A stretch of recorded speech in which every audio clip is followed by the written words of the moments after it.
We're back, baby! It is true that Sakurai hadn't worked on Kirby in a very, very long time. So it is nice to see him work on it again, you know? I'll give it some credit. In my mind, it's lovely to see. I guess I'll try. City. Wait, no, that's wrong. Go back. I'm very much someone to rush into things.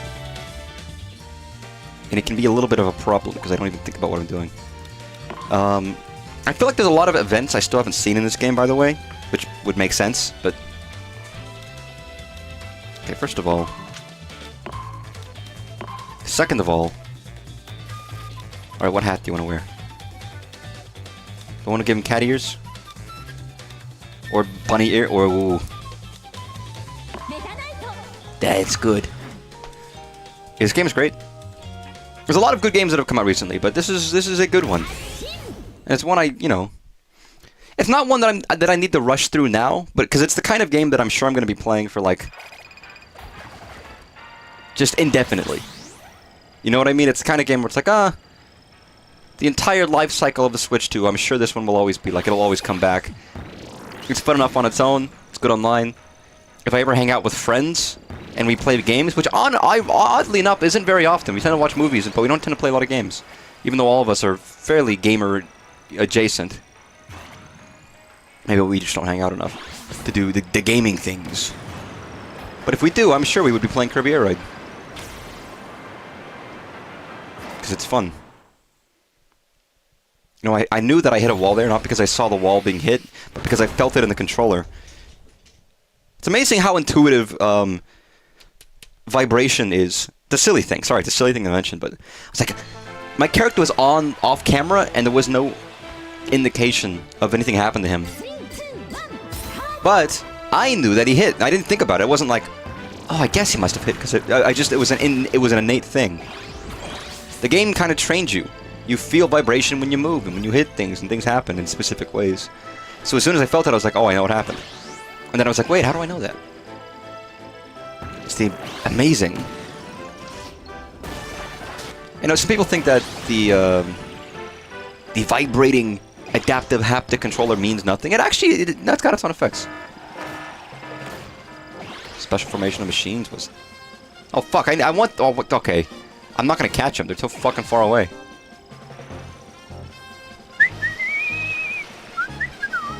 Can I go in there? No, I can't. I like how all of the mechanics in normal... Fuck! All of the mechanics in the normal fuck still apply. Do I want it better? Fuck, give me the... what? Okay, asshole. Skids out on sharp turns. Yo, fuck off. Asshole. Oh god, okay, I see what they mean.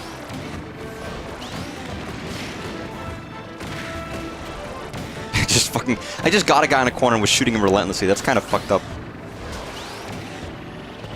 Yeah, with online, it is harder to, like, you were getting, like, 100+ power-ups, and now it's just... feels more difficult to do so. Not in a bad way, but... God, I'm floundering. I'm squandering. Okay, that's not useful for me. Everyone's gonna go to the top right now, so I should spend my time not at the top. Because I don't even think I can reach it right now. Oh my god! And everyone else is going to be there, and it's going to be scary. Hey Joshua, you okay? You're currently not.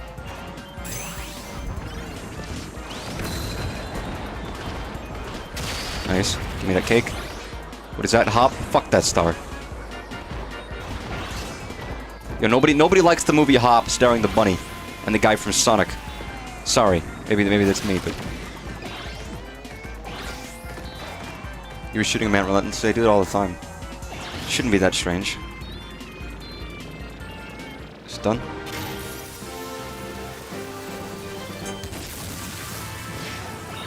I can't even see them and they're just fucking dying. Beautiful. Look at the leftovers. You see that? See all those power-ups left behind? I mean the guy from Hop. Yeah, the guy from Hop. Best movie ever made. Best movie 2020. 2. Even though it didn't come out that year, it still was. It made it. Oh, fuck you, Brandon. Get the fuck out of here. Stealing my shit. Taking my stuff.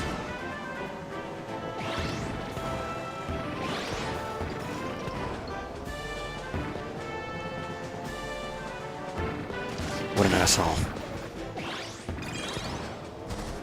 It does make me wonder.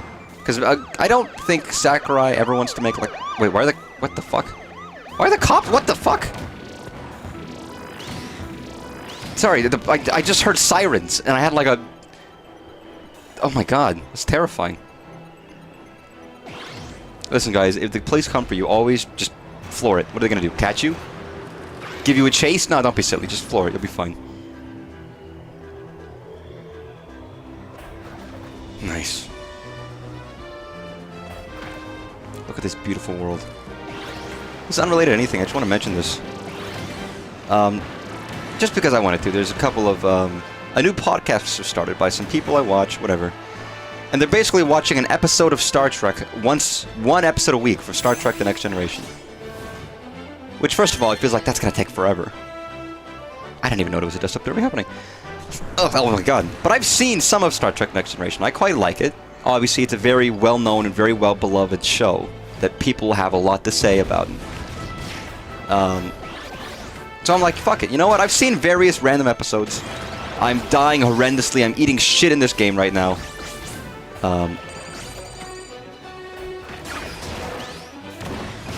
But I was like, fuck it. I'll watch it with them.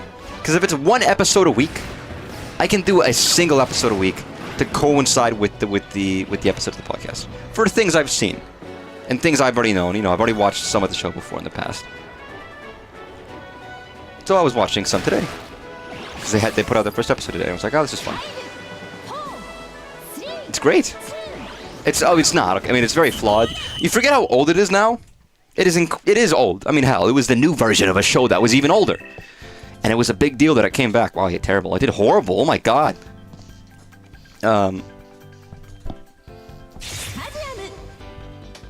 But, I mean, and it helps that I have my own knowledge of, like, I know some things about the show already. Of course I do. And that's, there's a familiarity. I know the characters. It's not like I'm watching it blind. I've never seen it before. I don't know who any of these fucking people are.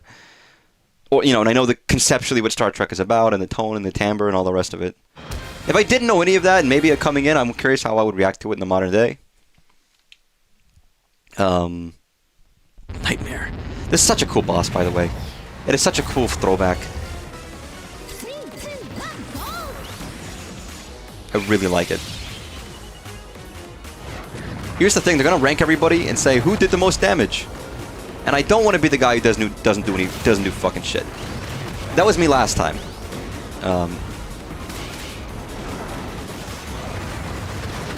Oh fuck. I'm not gone for... Oh, I am gone for good. Okay, wow. First one out.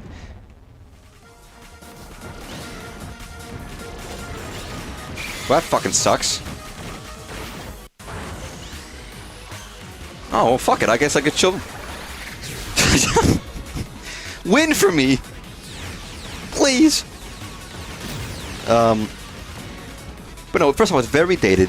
It is very cheese in many aspects. I know the show gets much better. Everyone says, basically, if you talk to anybody who's ever seen the show, Star Trek The Next Generation, pretty much every person, you know what they're going to say? All of them are going to say the same thing, and that is, don't bother with the first season. Skip to the second season, probably. Some might even say, oh, here's the good episodes to start with. And again, it's not like this first season is that bad, but it's not... It's... Maybe it is. Okay, it depends. People are going to be very negative about that fact. Wow, I failed at a team-building exercise.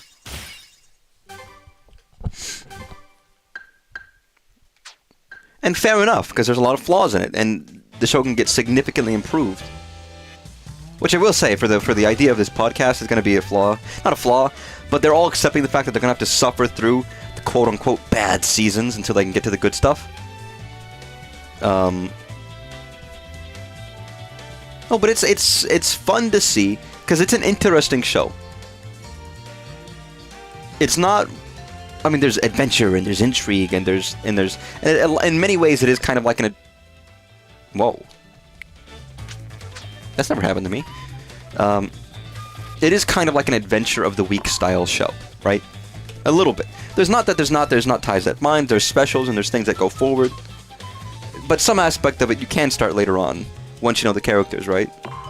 You know, when you watch all the important episodes, of course. And then just watch whatever other ones in the middle. But look at the pacing and look at what episodes are centered on and what they're interacting with. The very first episode of Star Trek: The Next Generation, out the gate is like, okay, everyone, we're in command of this new ship. We got Picard, and he's got his crew for the first time, and all this stuff is happening. And immediately they meet Q, who is a recurring character in the show, who's like a godlike entity, whatever. It's like, wow, you know, I forgot he was in the very, very first episode of the show. And he's basically like, humanity has sinned, or not, maybe not that way. He's very like, he's a strange character, but he's like, you know, humanity's fucked up. They've done horrible things. They've warred with each other. They've done all these things in the past. We're in the future now, but I don't think humans have changed. And basically, Picard's like, yo, give us a chance to prove you wrong before you sentence us. Or whatever. And so, after all the weirdness where they're on like, you know, like post-atomic age, but there was a war and now they're in like a courtroom from the past but our future. Very strange. They're like, oh yeah, fuck it. We'll do an experiment and we're gonna prove to you that humanity has moved on past the time when they wore military uniforms and fought each other.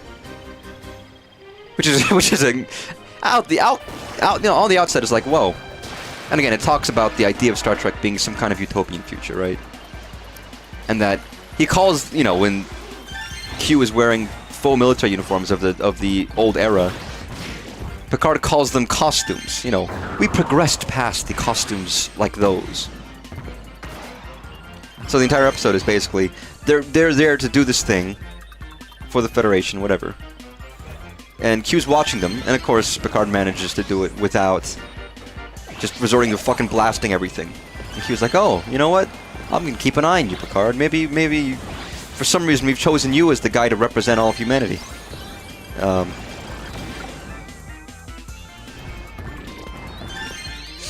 AI superior, beep boop boop. No. I mean, there is Data. Well, actually, you know what? That's a funny point, actually. Because in the first episode, Riker joins the crew. That's one of the things. He's the first mate who's finally on the Starship Enterprise. That's Commander Riker, before he grew the beard, of course. And he meets Data for the first time, and they have a chat. And he's talking to... Because Riker is interesting in this episode, because it's like he's never seen anything or done anything. He's like, here's the holodeck. And he's like, what the fuck? This is amazing. And he's like, he doesn't know how to use the ship or go to places or do things. Despite being like the first cap. I mean, I guess they do that for the audience's sake, but it's funny. He meets Data for the first time, who is an android, right? And and Riker's like, do you think you're superior to us? Because they were talking about random stuff. And then, of course, Data says, I am superior to you. Obviously, he's quite literally an android. He's a robot man. He's stronger. Whoever the fuck is chasing me, can you fuck off? But as Data says, I am superior, but I would give it away to be human. Which, of course, Riker makes a joke about Pinocchio that Data doesn't get. Which very immediately establishes Data's character through the entirety of the show. Which is also very funny. I've heard mentioned from people before that a lot of kids like Data. And maybe the idea that kids like Data is because Data's like a kid. Because he's not quite human. So he's always asking a lot of obvious questions about how the world works and humor and jokes or whatever. He's just like a simple guy, despite being this complex character. Which I think probably makes him appealing to young children who also have those same kind of things as they're growing. Is this one William Shatner? Jean-Luc Picard, talking about Picard.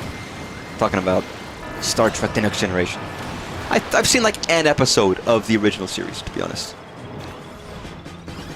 I wasn't quite a human. Well, it's more like our children have a lot of simple, obvious questions about, like, even things like societal norms and jokes and things of that nature. So I think from that perspective, a character like Data, who is quite a simple guy, that might appeal.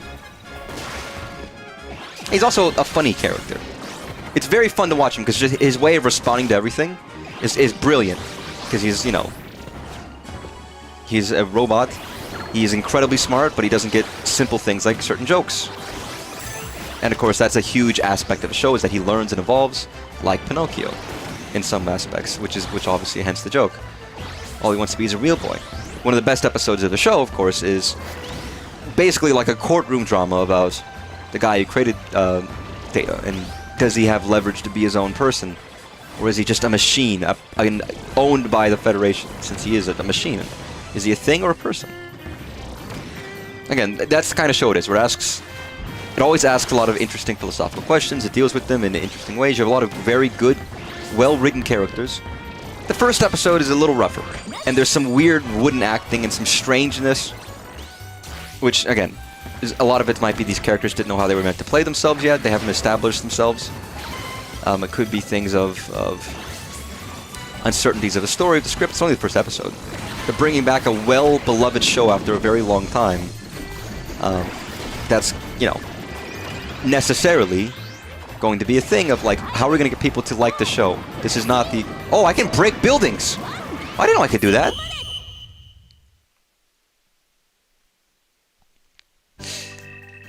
I've seen a handful of other episodes and a couple of Next Generation. My buddy in high school got super into it. It's a good show. People liked it. It was big at the time. It was I mean, Star Trek itself was one of the first sci-fi shows, and at the time, there wasn't really anything else but Star Trek: The Next Generation when it was airing. One is my name, one is not. Those are wise words. Sorry, I was talking about the first episode, but yeah. So they do this thing, they have to solve this crisis, and they do it, you know, peacefully, and Q's like, oh, great. But it's just fun to see these characters interact. And even though, I mean, despite the fact that, sure, maybe it's rougher than a lot of the other seasons and a lot of the other episodes, and it's not the part where people say the show gets really good. Obviously, people know about the term growing the beard, in which,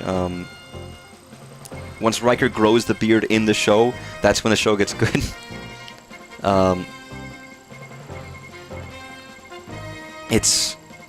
I'm still very much enjoying it, just watching it. There's a lot of other things, like everybody hates Wesley Crusher. As soon as Wesley gets introduced, he just fucking trips in water in the holodeck and gets fucking soaked. Immediately fucks up, because that's what his character is. Stupid teenage kid fucks up on the deck.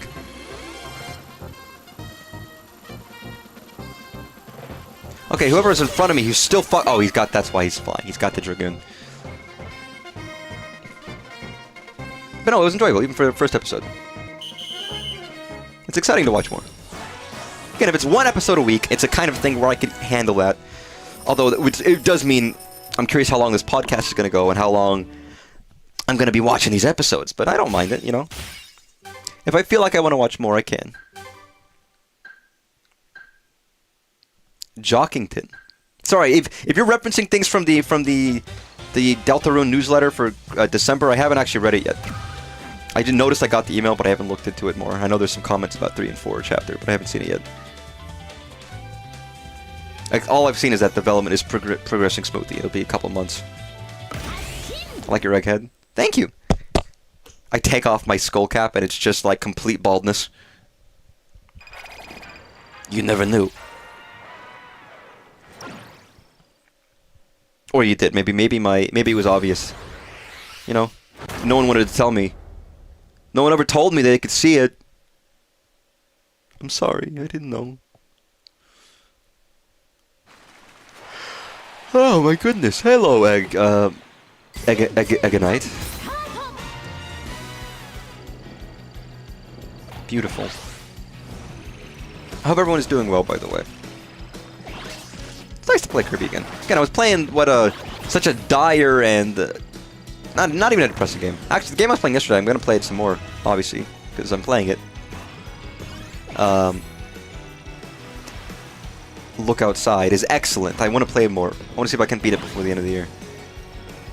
Because I'm curious if it'll make my Game of the Year list in some capacity. Which I've had made on a PowerPoint for a while. I added my Steam replay to it, but...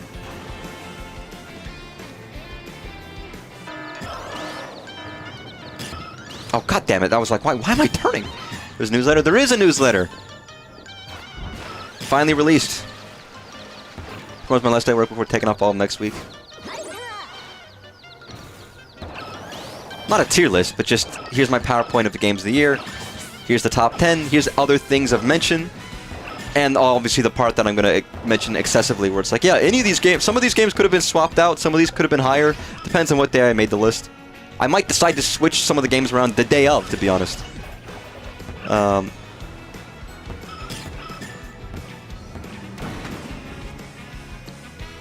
We'd have to see. But I'll go over that, and of course it'll necessarily be going over the Steam replay. It'll allow me to give a lot of time to talk about each one of the games on the list. And maybe while talking about it, I might decide to move some of them up and move some of them down. Can you? Who the fuck is messed? Fuck off. Sorry, everyone. Sometimes there's just a dude on this. I feel like maybe it was just because you had 4 people last time. You never encountered people, but now you're encountering people all the time in this game.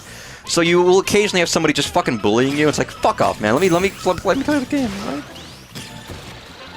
I'm just gonna play one of these rounds just super fucking aggressive, just killing people constantly because these fuckers won't leave me alone.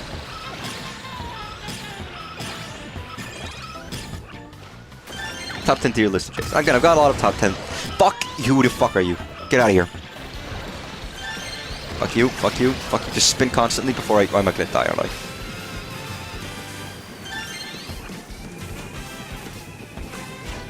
Oh god, they're chasing after each other because they got parts. They're doing way better than I am. I need a new vehicle. I need a new vehicle. Because people are coming after me. Fuck off. You know what? I could get food. Oh, I got a legendary machine part. Oh fuck, they're gonna be after me. Fuck. No, I don't have it. I wasn't planning on getting it this time. I don't have it. It's fine. They know where I am. They can see me. Give me that, give me that. Okay, you know what? Maybe I'm fine. Because they're all gonna be better than me right now. Fuck you. God, if I could just fly away from my fears. I can see them behind me. I can literally see them coming after me because I have the machine part and I want it.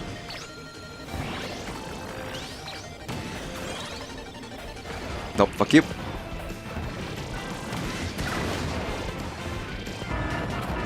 Oh, fuck. Fuck you. They probably took it already. I don't notice. Do I have to die for them to get it? Probably. And you know something? I think I died. Oh, that sucks. I didn't even want it this time because I just had a target on my back. Very good thought-provoking show, but that's probably why I enjoyed it. Oh, it's great. Again, I've always told people that if Star Trek The Next Generation is a great show. It's a great option. Just watch. There's a couple episodes just to feel, and just see if you enjoy those episodes. And if you enjoy those episodes, you'll probably really enjoy the show, kind of thing. Things like Measure of a Man or The Inner Light, stuff like that. God, I've eaten shit on this one. I'm doing really poorly today in this game.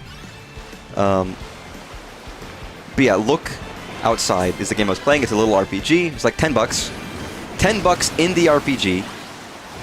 I could just wait till I play it again tomorrow, but excellent, excellent music. These really chunky, fat synths. Really cool soundtrack. I'm very much enjoying it. There's this very, like, tragically sad moment, but very fun moments. Just from, like, the two and a half hours I played yesterday. Only reason I played it is because I heard from 2 different streamers that I like that it's, like, incredible. And I was like, oh, fuck, how did I miss this? It was on my wish list. I never bought it. Because I played that dice game the other day, and I was like, oh, wait, Germa played that dice game that I bought for $2. That is the most... Oh, I did awful. I was like, fuck it, you know what? Let me watch Germa play the game I already played and see him fuck up where I did. And then he mentioned Look Outside being his game of the year. And I was like, oh, that's interesting. He mentions Joel, because apparently Joel is streaming it, and I saw Joel streaming, and I didn't watch him. And Joel's also like, yeah, this game is incredible. I was like, okay. I clearly have been missing out. And it's $10, it's not that long, so I was like, I can manage that. If it was longer, and if it was more expensive, that's, you know. And it's already a game I had on my list, so it's something I wanted to play. I just thought I could squeeze in one more game before the end of the year. And if it's not, like, making the top 10, at least it'll be good. Some of the games I almost feel like don't deserve to be my top 10 that I have on there. hard for me to say. Yeah, I'm eating shit right now. Oh, why did I knew I didn't have anything. So why did I even... Okay, to be fair, I had nothing. I don't know why I'm surprised, because I had like 20 pickups somehow. This might be the worst time I've ever done on this. These poor people have to watch me struggle through this. It's almost embarrassing. Because they're on the camera right now watching me, like, do a piss-poor job at this and laughing. Laughing. Holding their sides and shaking at the piss-poor display I just showed. Awful. I'm sorry. I didn't mean to make myself look bad. But no, I do not have all of next week off. I still work 2 days next week. Which is fine. That's life. You work, you work, you work. Road trip. But I do have some days off next week. Of course I do. So I'll enjoy what time off I get. A lot of it will probably be with family, so it won't probably be the most relaxing time off. But any time off is any time off, right? I wouldn't mind another day of just nothing, and I can get some stuff done. I've made it a specific, unspecific goal, by the way, for myself. Towards, like, I have a hard time getting, like, actively going towards any of the goals I have. So I just made it a thing of, like, I gotta work on something for 30 minutes a day. All that means is something that's, like, an interest of mine. That's specifically useful to the stuff I have to do. That's not streaming and not work. Hobbies. I mean, streaming is a hobby too, but you know what I mean. I don't study enough. I don't develop my skills. How many books I own on topics that I'm interested in that I haven't managed to get through, or like some of them are literally textbooks, which I don't know if that tells you a lot about me or not, but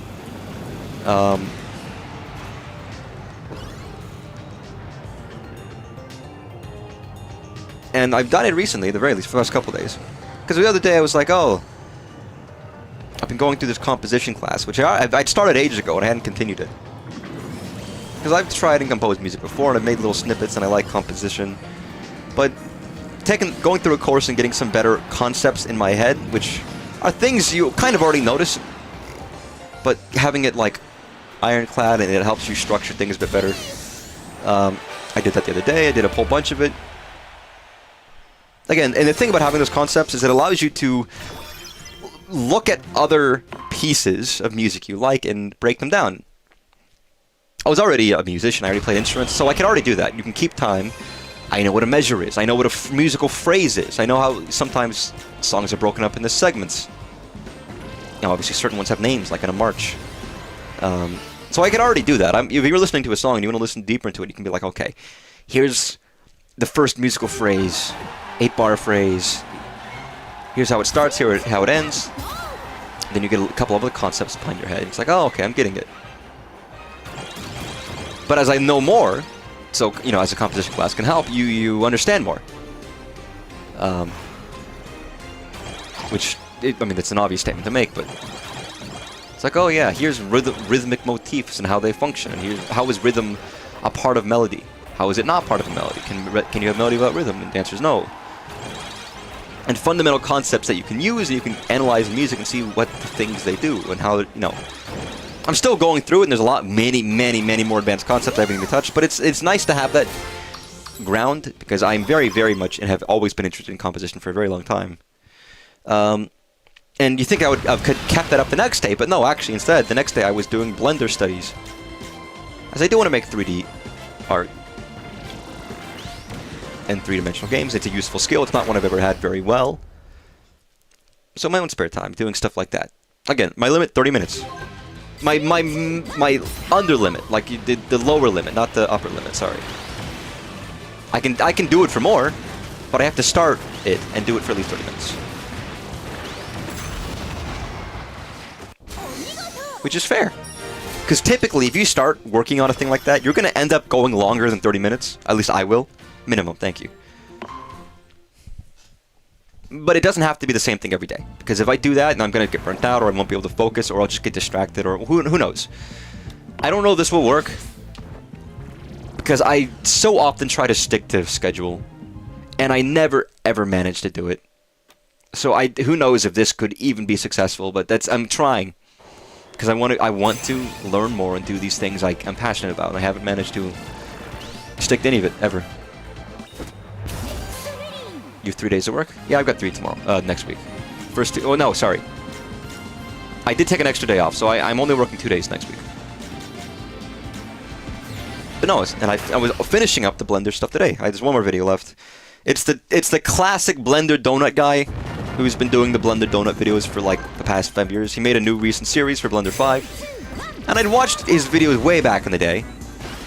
I'm not caught up with Blender 5.0, so I'm watching this one. It reacquaints me with some of the stuff. Some of the tools I already knew, but I didn't remember a lot of it. And he remade this tutorial. He makes the tutorial again every time there's a new version of Blender, showing off, you know, with the most recent version, how things work. It was easy, it was quick, and I was like, yeah, I can do this. I've used Blender before, and sometimes I've used him for projects, but not often, and not enough to where I ever remember, so I'll usually just forget what I learned last time, kind of a thing. So now I'm going to try to stick with it a little bit more. Which really just means more than once a year. Basically. And attempt to make stuff, you know.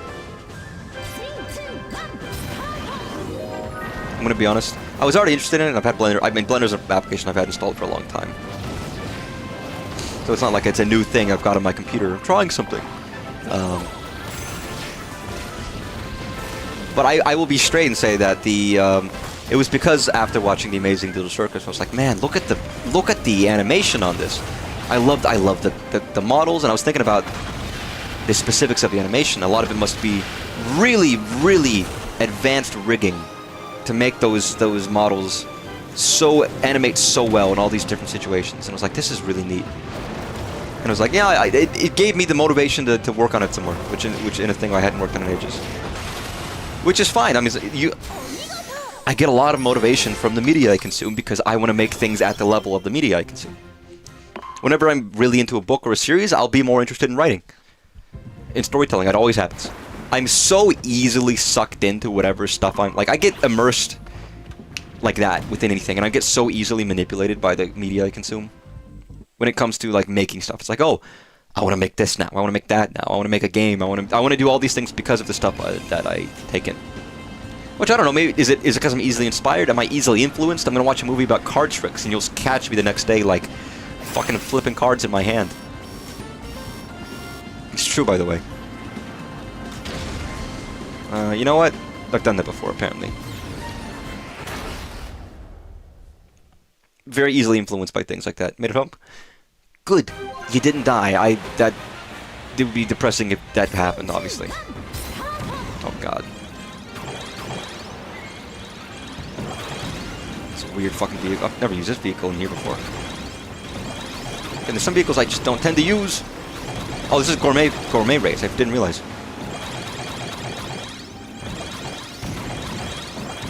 Nice. I was just driving. Yeah. But no, it's nice to have just to go forth with that specifically. And it could be other things like I have all of these textbooks I want to read and work through, and I need to. And some of them are directly related to some of the stuff I'm interested in, of course, and some of them are. I mean, all of them are. But there's books on design, game design, or just art, 2D drawing. I have a book on perspective over there, which is something I've learned before and I'm interested in before, but I just haven't like dealt with it recently. And for me, perspective in drawing is like 90% of everything. It's not true. I mean, you need, if you don't want to draw people, you kind of want to know anatomy, you want to know all these other things. But for me, it's like you get perspective down, and you get some basic fundamentals of like blocking and drawing out shapes and whatever. You can kind of make almost anything. Obviously, an understanding of how things look is essential as well, but that's why whenever I end up doing any kind of drawing practice in 2D, I always focus on something like perspective. I mean, the world's always looked at it from some perspective or another. Everything's always drawn in comparison, or at different angles, or different ways. But yeah, there's that. And there's a cinematography book I've had for ages, which is a textbook, which is quite useful for when I'm planning things out. There's a book, The Man of a Thousand Faces, which is about the monomyth and storytelling. All of these books that I would be interested in delving into and going more into, and I haven't gotten to a lot of them. Basically, I'm just saying 30 minutes a day. Something. Doesn't even matter. Am I going to get back into Japanese? Great. Even though Japanese is something you should be doing every day, if I can't do it even every week, then sometimes it's better than nothing, right? Very inefficient, but... And that's not including I have other actual projects that I want to, like, that I'm actively working on. Those things need to be done regardless, but if I find most of the time I'm working on those things, it has to be like on the weekend. Because truthfully, I do have limited time. I get home from work, I have to drive home often, I have to make food, eat, stream, and then there's sundry tasks. It's a long day. It can be hard to focus on things. Which is why if I'm going to make big progress in one of these project things, it'll typically be on the weekend.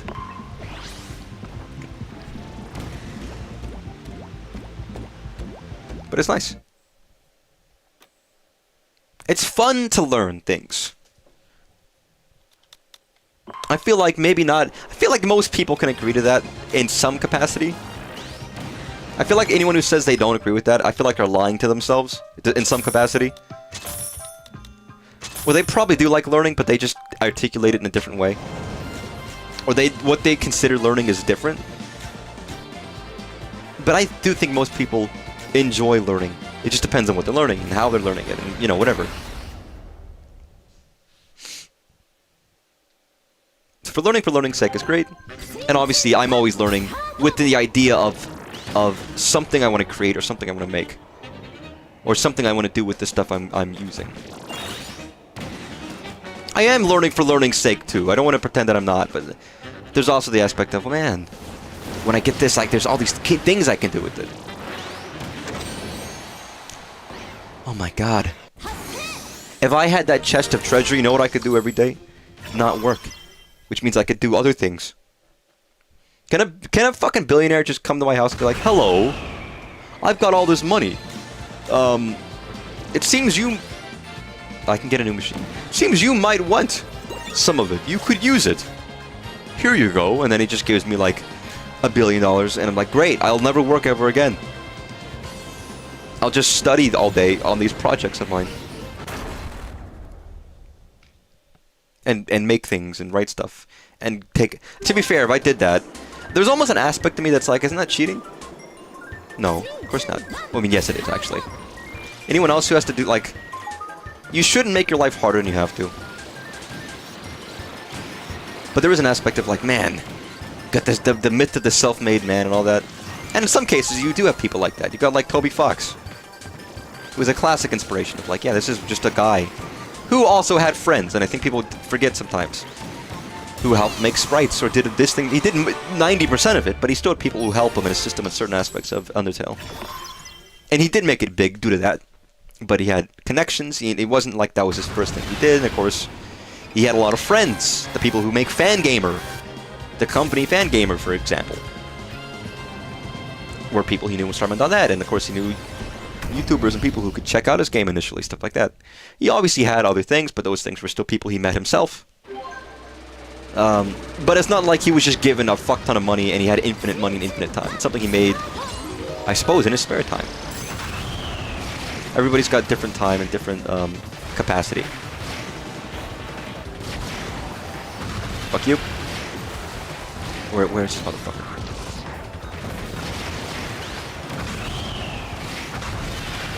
Sorry, with all the fucking visual effects, it's kind of hard to tell which one I'm hitting. Come on, get back here, motherfucker. Get back here, motherfucker. Private stream pro doing? I did it yesterday. Clearly you didn't see it.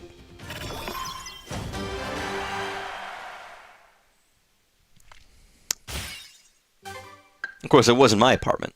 It was the apartment in Look Outside. But You know, I guess you snooze, you lose. You sneeze, you lees. You snize, you lies.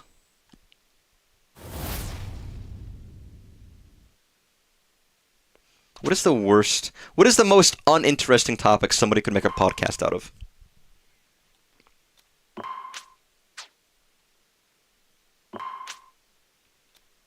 Because I was just thinking about the guys who made the Star Trek podcast that I was listening to. Oh, sure.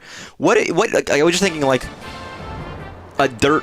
It always goes back to dirt with me, doesn't it? Why? But dirt is very boring. So I was like, what if a dirt podcast? It probably is a Taxes podcast.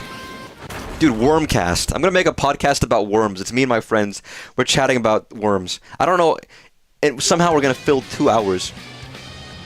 Or an hour at least of worm chat every week. I don't know, but that almost feels like you could make that interesting. I mean, it's like an entomologist's dream, right? Somebody loves bugs, somebody loves little creatures. Assuming it's not, like, the most boring thing.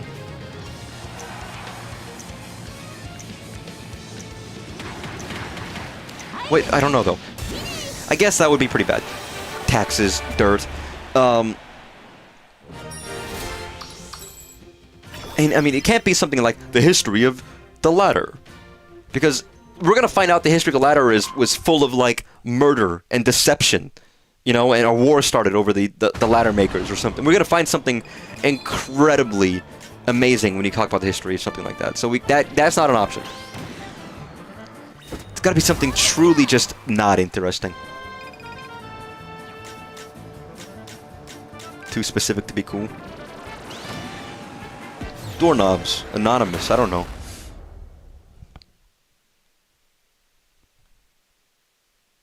And it's just like, oh, that's a premium 1972. Here's the thing. You can make anything kind of interesting. Not that I think doorknobs are going to be especially interesting. It's got to be something where it's very, very dry, very dull. And even if you're like doing something like, oh, look at this thing. Somehow, even if you have multiple kinds of what you're looking at, like if it was doorknobs, if all the doorknobs were the same, and you look at them, it's like the color of cream versus like eggshell white. A podcast dedicated to all of the various shades of white and cream that you can use on the walls. And that's it. Oh, the delicate nature of pastel cream. And they show you a swatch and it's the exact same. History of doorknobs in 1823, May 12th, exactly. There's definitely someone out there that can make doorknobs interesting. Oh no, that's my problem.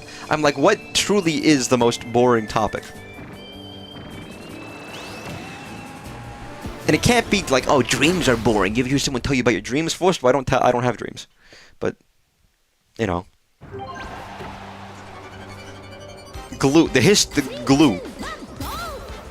Glue making. No, that's too interesting.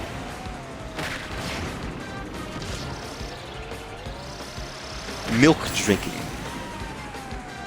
Oh, I'm winning, not fighting. Sorry. I was like, oh, what am I doing? I really gotta pay attention to what challenges I'm doing, because evidently I'm just not.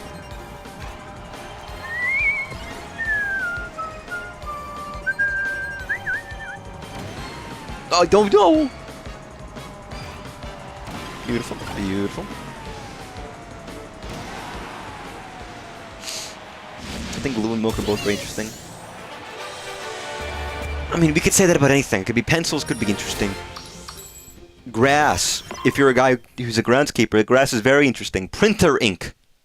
Oh.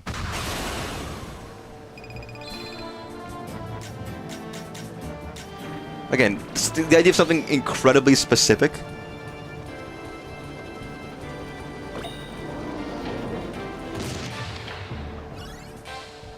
Is a good shout.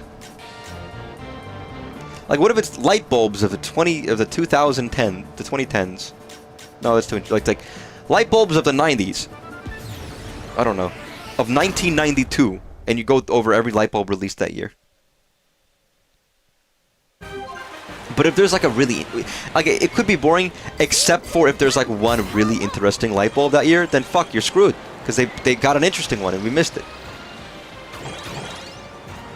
It's like, well, fuck, what then? I feel like I fucked this one up already because I was going slow. It's like, what if I do hang around the back? I know my points are low. I need to eat more. Shut up. Hey, what if I go in reverse? There's nothing stopping me. Well, what a newsletter. Only thing I've heard about is that he goes into chapter 3 and 4, and I saw that he talks about progress. I'm doing this in reverse. I don't need the win. I just need the points.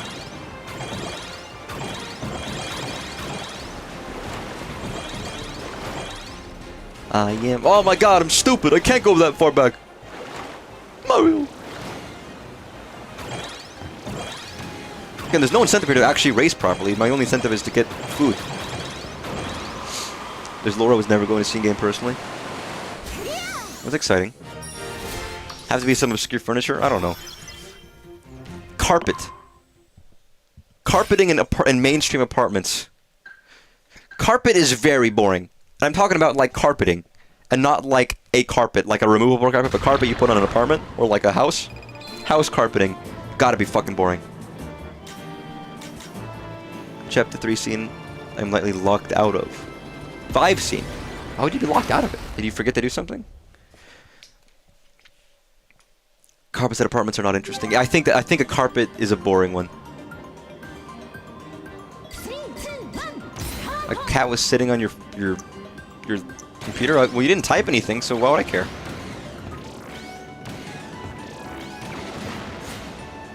Are you telling me I need to replay? Unless I did something wrong. Alright guys, time to replay Deltarune again.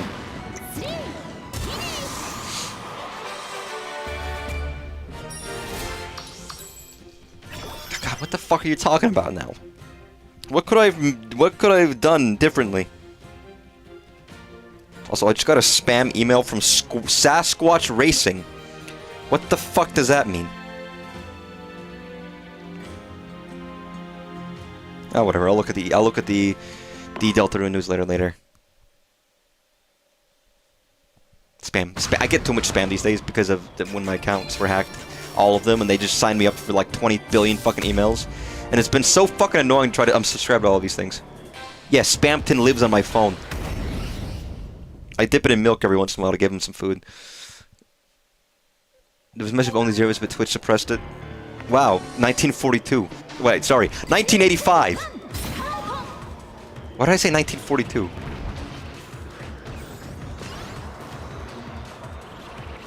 Uh, 1985 is real.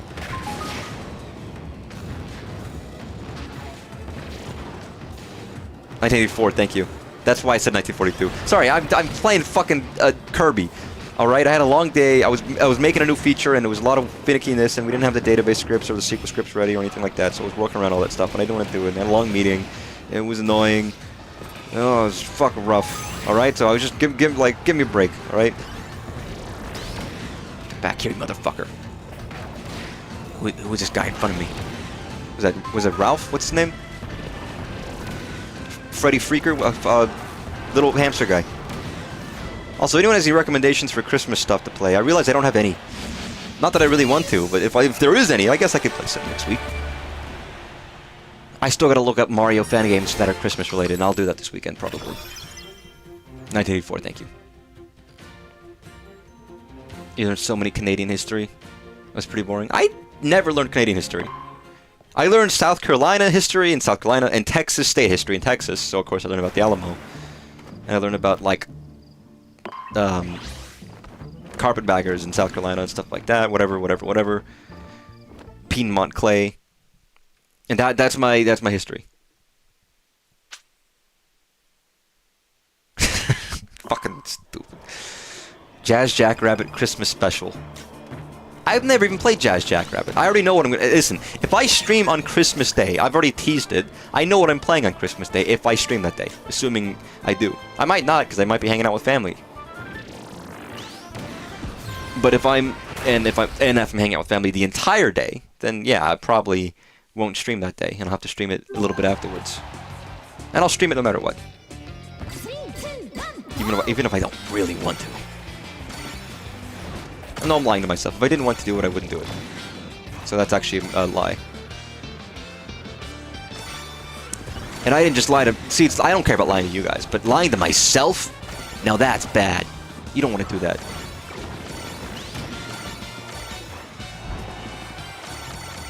Oh, it was beautiful.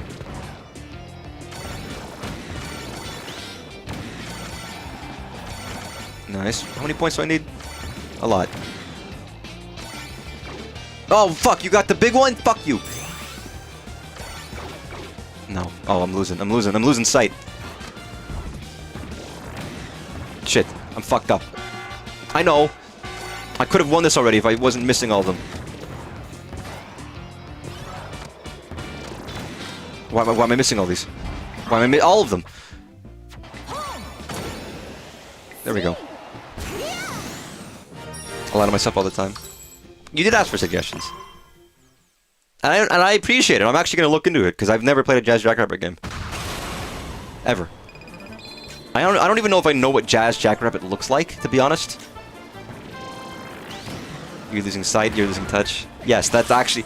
You literally... That was the song in my head. That's kind of why I said that, actually. So yes, actually. All those little things seem to matter so much. Can I tell you, when that episode came out, it was in... I guess I was in high school. It was in band camp.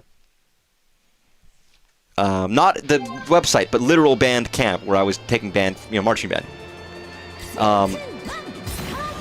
And I spent, like, the day... and the night, and like the morning of, learning that song, and I learned all the lyrics of that song the day before practice. And then I was there at practice knowing the song, talking to my friend who was also a Steven Universe fan about it, being like, this song is so fucking good. Oh, wrong way.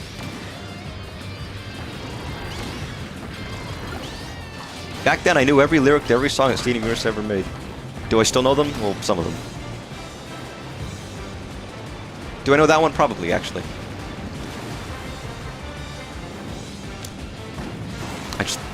Brilliant song. Very good episode.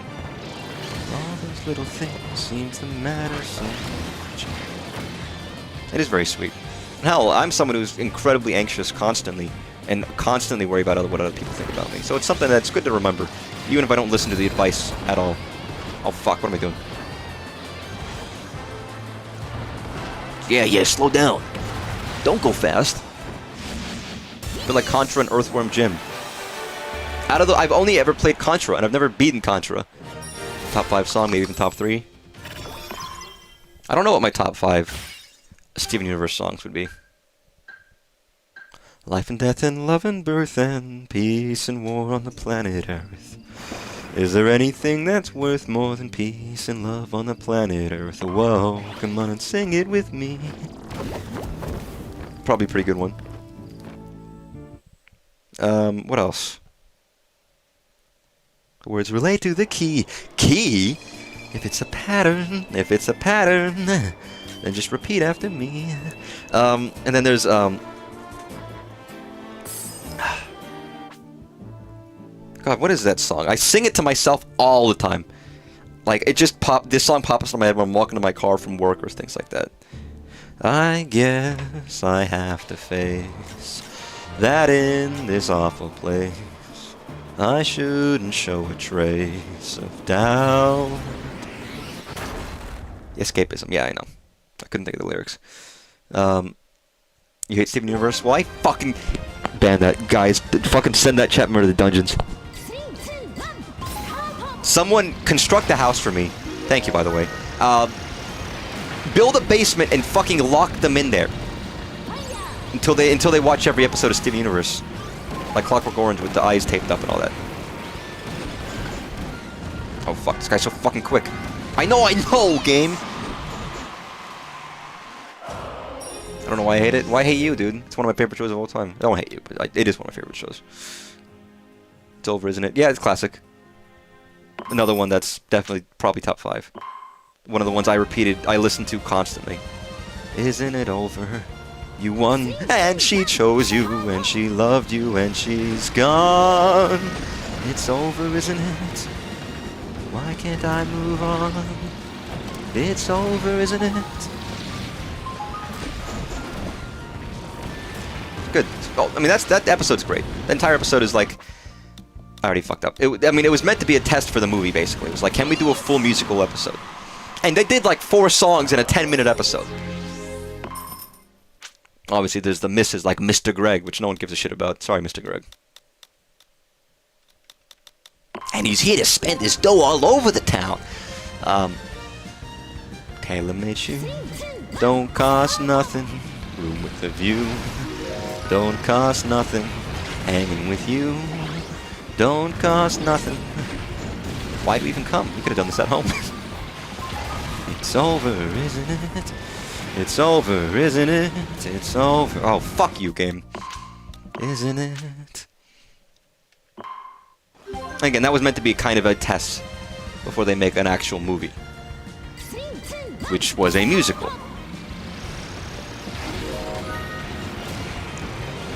Obviously, if you haven't seen this Steven Universe movie, it's a good movie. You got Spinell. And obviously, which is basically a precursor to Steven Universe Future. Steven Universe Future. Oh, fuck!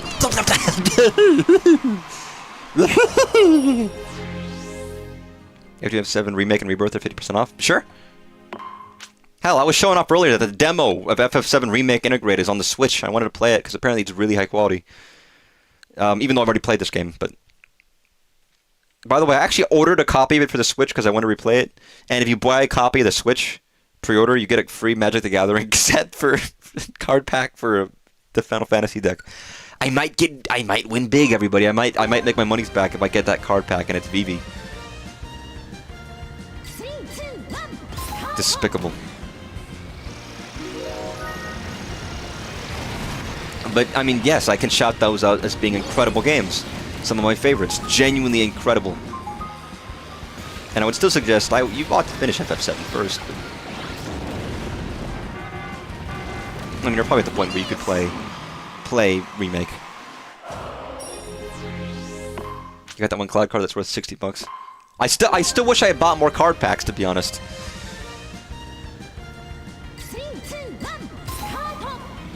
And to be honest, I want to make a deck out of the cards I have, but I haven't looked.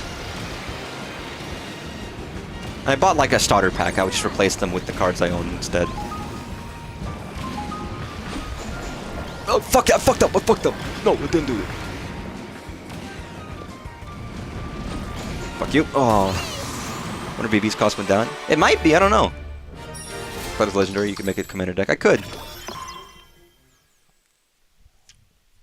But, I mean, I would. I absolutely would. I think those games are fantastic and worth the price. Great music, great voice acting, great story, great characters, great gameplay. I actually honestly feel like FF7 Remake deserves to be on my favorite games list. Somewhere. I don't know where, but it's fun enough to where I genuinely love the combat in Remake. And I love the storytells. I love FF7. I love the characters. I think it's done in such an incredibly good way. The characterization and the voice acting is incredible. Brilliant. It probably does actually really deserve to be somewhere on my top games list. I know the issues people have with Remake. I mean, Rebirth is a far bigger game and a far more ambitious game. And I think I have more problems with Rebirth than I did Remake. I do think Remake's the better game. I think both are good, though, and obviously Rebirth has a lot of things on Remake. I can't wait. I want them to show off the third game. I want to see what the final game is.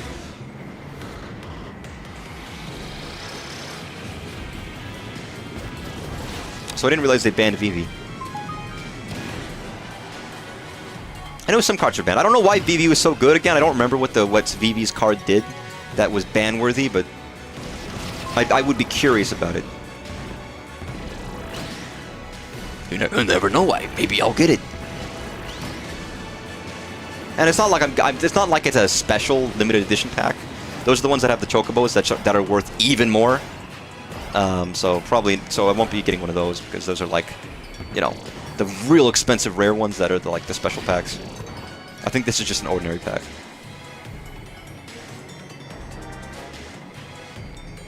Similar Cauldron produce a lot of mana. Oh, poor Vivi.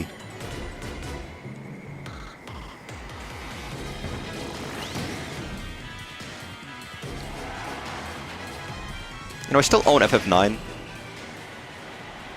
It's one of the only, like... I own it. I actually own the discs for it, so I could play it. I mean, and odds are I should probably buy, like, use another version of it. But if I own the discs themselves, I should probably test them to make sure they even work. Like, if one of them is scratched and I beat, like, the first disc and I get to the second disc and I can't play it, I'm gonna be really fucking pissed. Or disc 3. One day I'll stream it. Stage it clear. No, I'm not telling you to buy more games than you know what to do with, but that would be an easy purchase for me. Both games have so much content as well. I mean, Remake is still a lot of game, even though it's not like 150 hours. And it also has Intergrade, which is the DLC, or DLC. It's not even DLC; it just comes with the game at this point. Like, it was initially DLC for when it was first released, but in the modern versions, it's just in the game. All that extra content, great. And Rebirth is secretly a card game. A deck built secretly. Can I be honest? I'm going to bring the... Sorry. If you don't know anything about Final Fantasy VII Rebirth, the video game, inside that game, there is a card game called Queen's Blood. Which is, I think, is incredibly fun. It is insanely fun.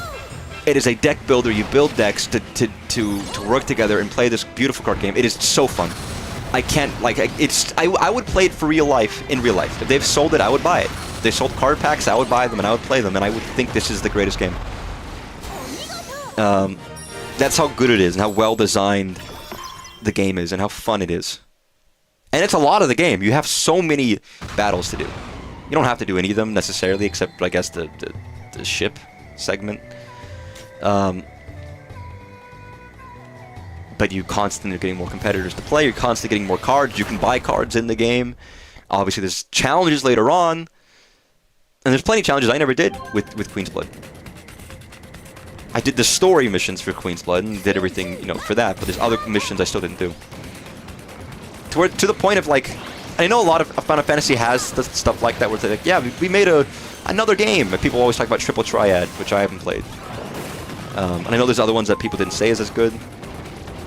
I mean, hell, obviously in the original FF7, they had the Condor for Condor, which they brought back, of course, in Intergrade.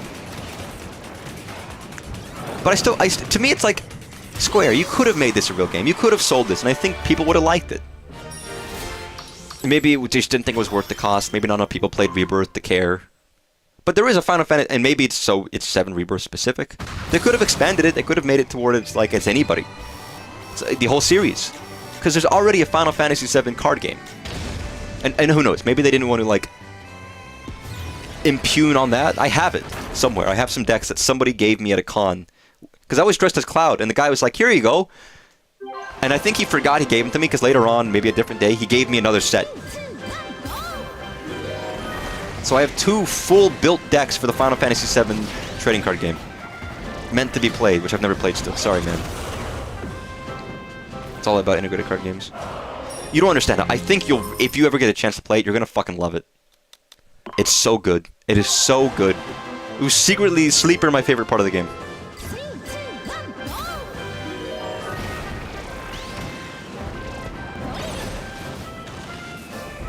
Oh, I see.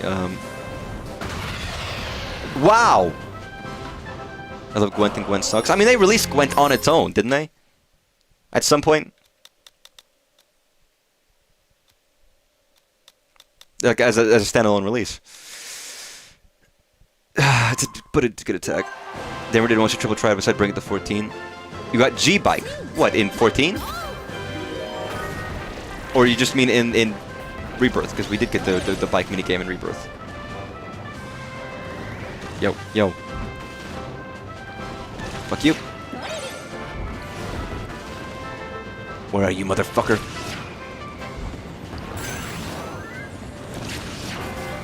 I know my health is low. What the fuck do you think I'm dead!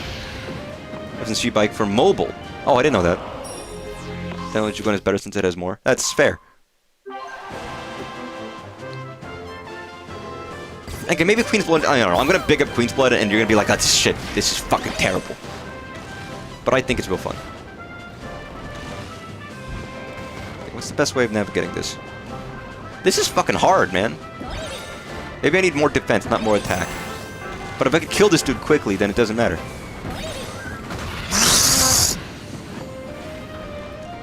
I mean, there was also the Final Fantasy VII, like, Battle Royale First Soldier that got cancelled. Where you were, like, practicing. The amount of people who don't use their blinkers should be studied. It is fast. I mean, listen. There are many strange people out there. It's like the amount of people who don't wash their hands after using the toilet. Listen, I'm going to tell you guys right now, if you don't know this, I'm sure everyone here does. I would say at least half the men who go into a public restroom don't wash their hands. It's probably higher. I do it every time. Of course I do, because why the fuck wouldn't I? Because I'm not a fucking psychopath. God, this dude is so fucking strong.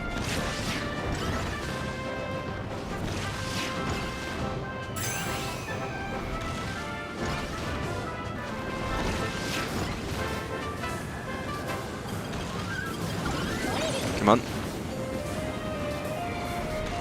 Come on!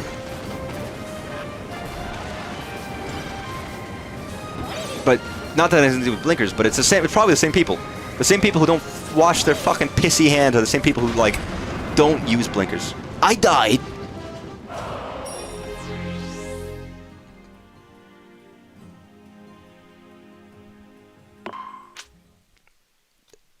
Is it the realization that just a significant amount of people don't wash their hands then? Is it just everybody? Just nobody fucking washes their hands? Is that why everyone's getting sick all the time? Is it just everybody doesn't wash their hands then?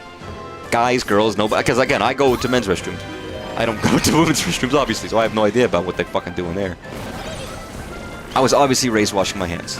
And I have a first-hand account seeing of the guys who just walk in and walk out. Can I do this? Am I actually gonna, like, die here? Oh, it's a survival! Okay, I'm a moron. I was like, I have to kill the guy. How do I do this? Not reading the main premise of this level is just fucking flee. I was like, wow, this is really hard. Sorry, I'm very not paying attention, am I? I'm just too busy talking and not focusing. People not fleshing shocks me. Well, that's another thing. It's like, wait, you're too afraid to press the button? You're gonna leave a fucking shitty, disgusting mess? You're not gonna clean up after yourself? And there's people in my office who don't clean up after, like, in the kitchen that we all share. It's like, okay, whatever. Some people just don't think about it. They don't do it. I don't know. It's very odd. Somehow it just doesn't occur to people. I have no idea. I always flushed, but when I was younger, I was afraid of flushing the toilet.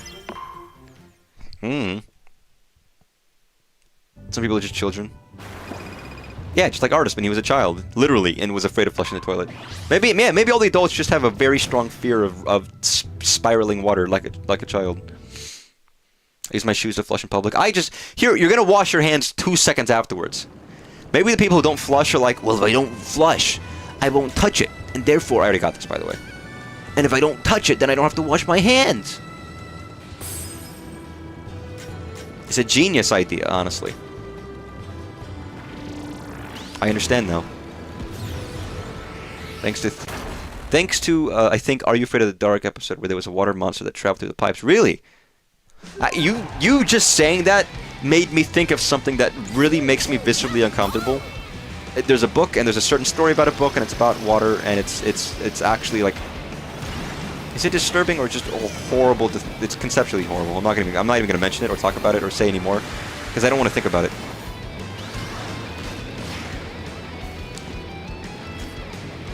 But man, ugh. Not it makes me afraid of toilets though. On pools maybe? Nah, I'm fine.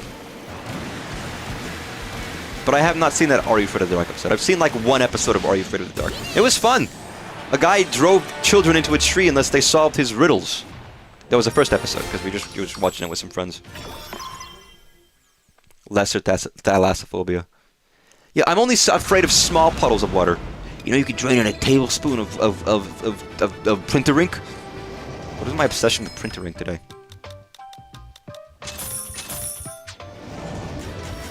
Tree riddle mad. It was fun. I love seeing the sets. I love seeing the environments. It's very fun.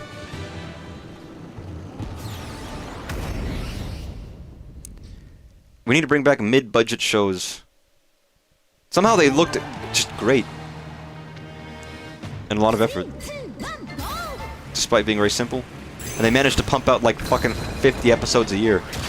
Instead of, you know, 10 every 3 years. Or whatever fucking scale we're at these days. Where we've got one show that's been going on for 7 years and it takes like two years per season or something. What's happened? Why... It's actually... There's no reason that these things should be as slow as they are. And somehow... Is it just the enhanced scope that people expect, like cinema, movie-level aesthetics in shows these days that we can't fathom having it a little less than, or maybe a little quicker, or get fucking... We used to be able to make, you know... If we were going to make a show like Star Trek, you know how many episodes they had per season and how not actually long that show is? Just saying, man. I don't know what the root cause is, but it just feels like shows take longer and longer to make, and I don't think it's needed. Let's put elongating memberships to streaming services. That's a cynical take. You might be right, though. That's that cynical take I wasn't thinking about that I should consider. Because it might be, who knows, it might be true. It's like, guys, if we give it to them too soon, they can't keep paying us. Again, I think in a long-term way. I'm not talking about, like, an episode a week. I don't mind that. There's reasons for that. If you fucking burst your nurse all at once and then no one's here to talk about it, it's a silly thing, but when I'm reading, like, Dan to Dan Mondays, and I read the chapter of Dandadan every week on a Monday when it comes out, and I can go on the Reddit and see people chatting about the newest chapter. That's fun. That's really fun to see people talk about this moment or that moment or see what's new or whatever. Versus if it was just all out immediately, and it's like, okay.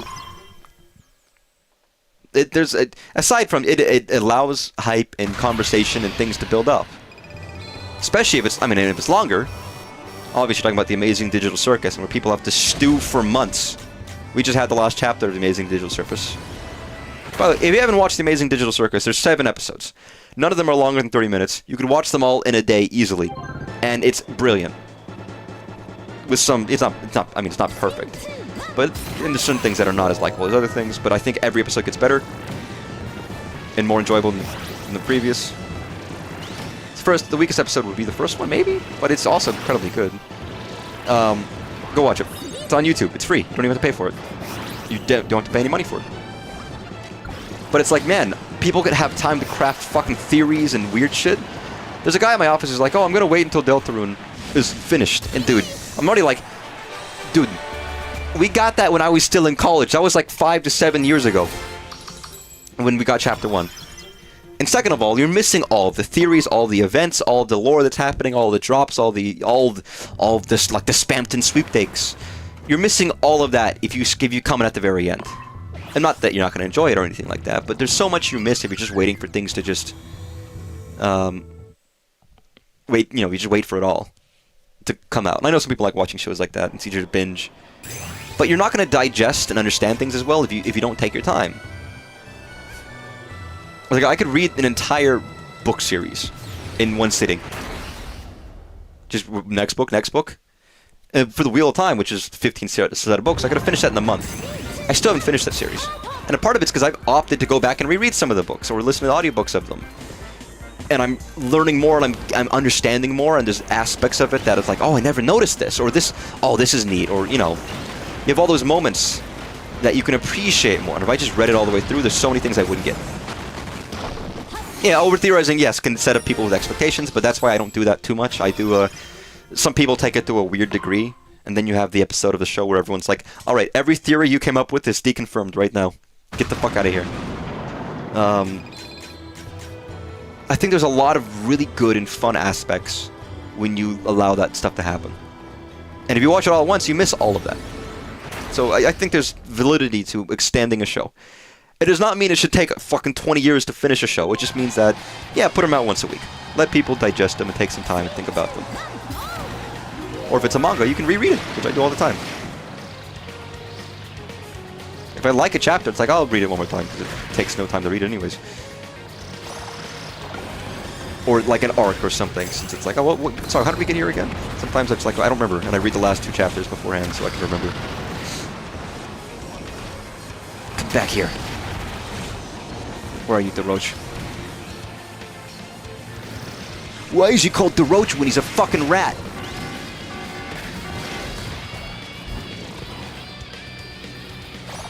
Nobody knows.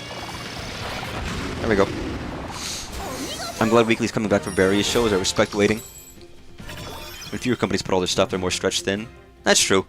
They don't want to do like a bunch of small shows. They want to do a couple of big ones.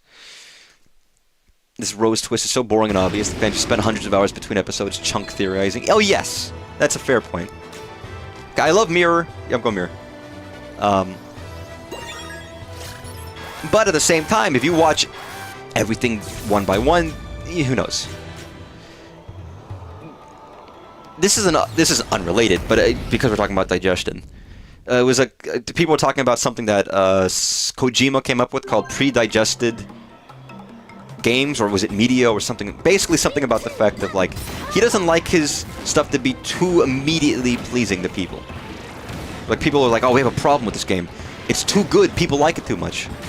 Something to that effect, where he's like, okay, I'm rewriting some parts of the script, I'm reworking some of the gameplay, retooling things, so it's not as immediately appealing for everybody, because he wants people to digest it. He wants them to take time to like it and get it more, where instead of just making it be like, oh, it's easy for you to eat. Yeah, we made it so it's like it just goes in your stomach already. It's already chewed it for you, pre-chewed food.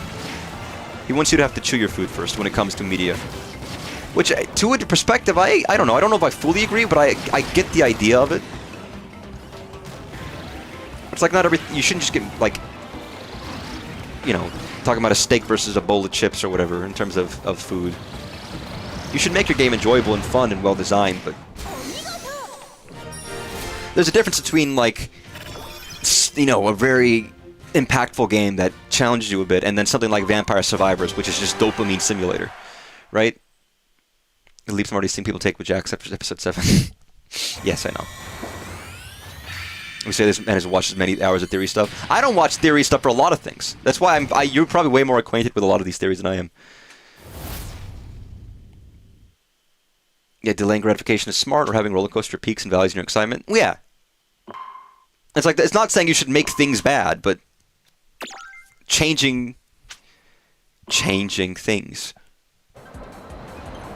And of course, I think Sakurai agrees with a lot of that sentiment, because Sakurai is, ironically, weirdly, with this game so full of like achievements and fast Twitch gameplay and gratification. I've only been doing new routes as I've been getting them. I've just not been getting a lot of machines on this when I'm playing this for some reason. I might be unlucky. Sakurai's idea is that you shouldn't necessarily make a game that's appealing to everybody, because the more you widen your appeal, you know, the less compelling a game can be.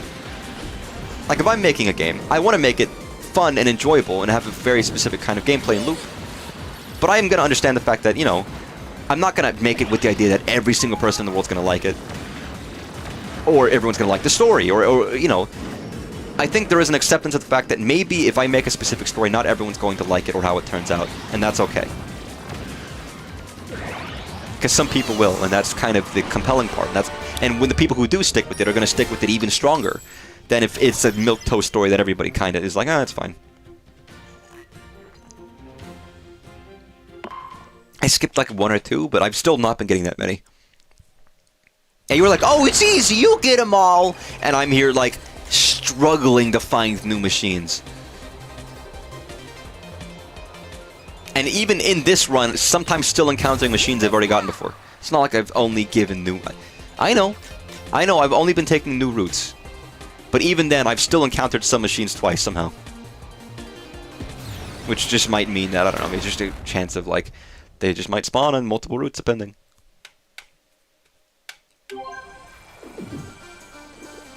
I don't love the Slick Star, but I can appreciate it. It's a very weird star. It's a Tokyo Zawaru do Drifto.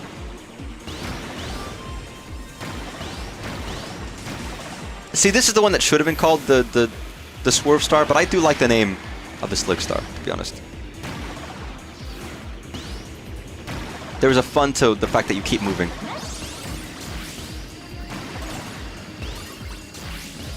Beautiful.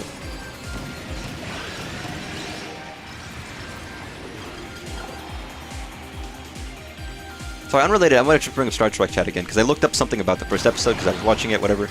It's funny how immediately people are complaining about, like, I don't think this was a realistic thing because he said he was going to do this manually, and then he gave like 5 commands. Could the computer do that? Well, how could he possibly? I feel like this was stupid. Basically, let me actually, the context of it is there's a specific thing in the first episode where, you know, Picard meets Riker for the first time, his first mate, whatever.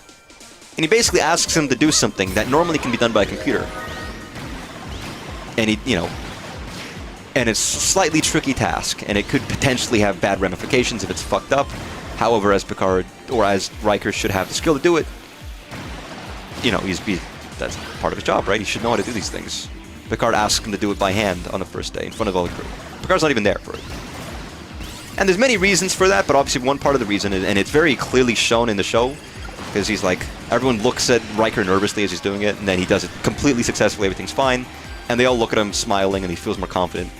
It's his first day there, he's meeting all the crew, and of course they immediately gain some respect for him for not fucking it up, and doing it successfully, and you know, everyone smiles, whatever.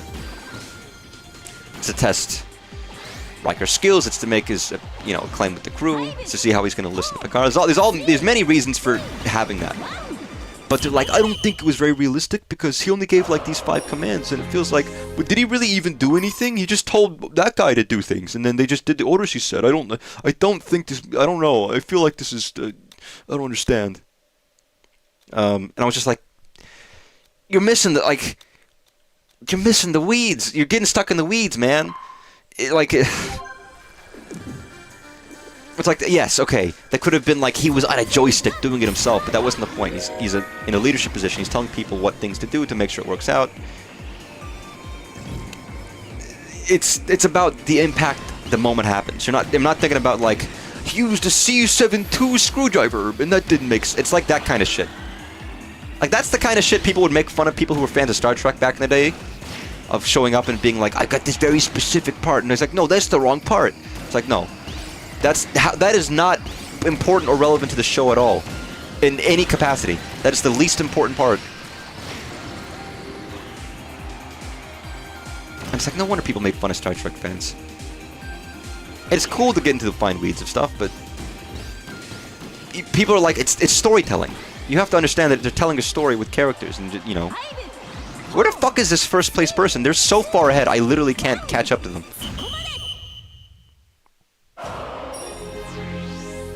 Being the lead when the timer ends to win. What? Huh? But sometimes people get so into stuff like that where they forget that you're telling a story, a compelling story with characters, and there's, you know, there's reasons to do these things. Like, let your mind wander a bit in this crazy, wacky sci-fi show where they have a holodeck where you could summon your biggest crush and she could stare at you. And is she flesh or blood, or is she, like, actually a hologram? I don't know how the holodeck works. It might be both. It might be neither. Wesley falls in the water. He gets wet. Sorry, seriously, how do I fucking catch up? I'm getting into second place every time. I am not getting into first. They're so far ahead, or something like that. I don't understand. Where the fuck is Lolo and Malala?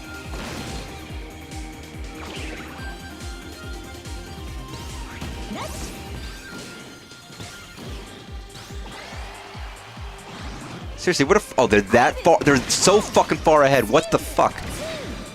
There's no way. I can't do this. There's some machine that, like, made it easier for me. Yeah, this is incredibly hard. Let's try this one. Maybe this 5 commands are really hard to do. And again, it's just things like, you, set the speed to this. Alright, now roll back the inertia. It should handle the rest, or whatever. It's like, okay. Yeah, great. It was a great little moment. And it's very, again, the first episode's rough. The characters are weird. There's people giving, like, weird expressions to each other, and there's some things that, like, the characterization's all off and wrong, but it's like, it's okay. You get used to it. Because it's only the first episode. Oh my god, this was terrible. Bad choice of vehicle, I think. Because I can't go on the straightaways too much. I've got 20 seconds of being in second place. And I can't fucking manage it somehow. I'm way too far away to make this. God, this control's so fucking shit. I knew it would, but...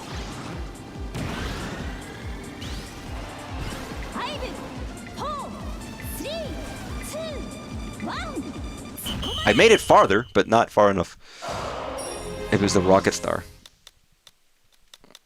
Do I have the rocket star? No, I don't. Do I? Wait, no, I do, actually. That's acceleration more than anything, but that might be enough.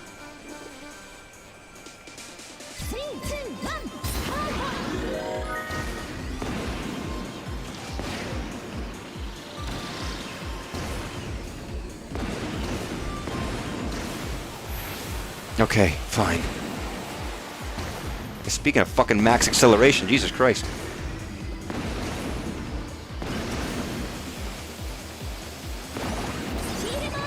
Steel, I didn't need steel ball, fuck off.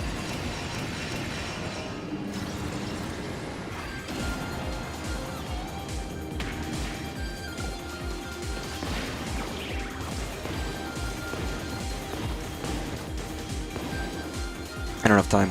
I don't have time. I still don't have time.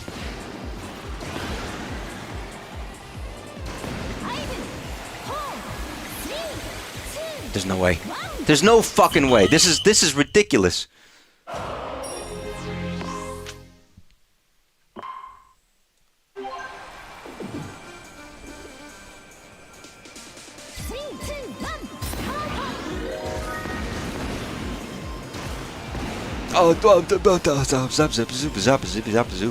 This was bad choice. That was so slow. That was a waste. I wasted so much time doing that little snippet there.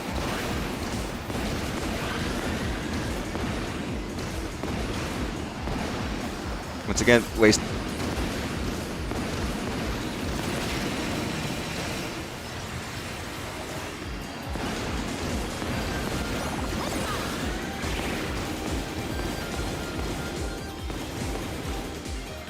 Okay, 17 seconds. Can I get there in 17 seconds? Probably not. Maybe. Come on, come on, come on.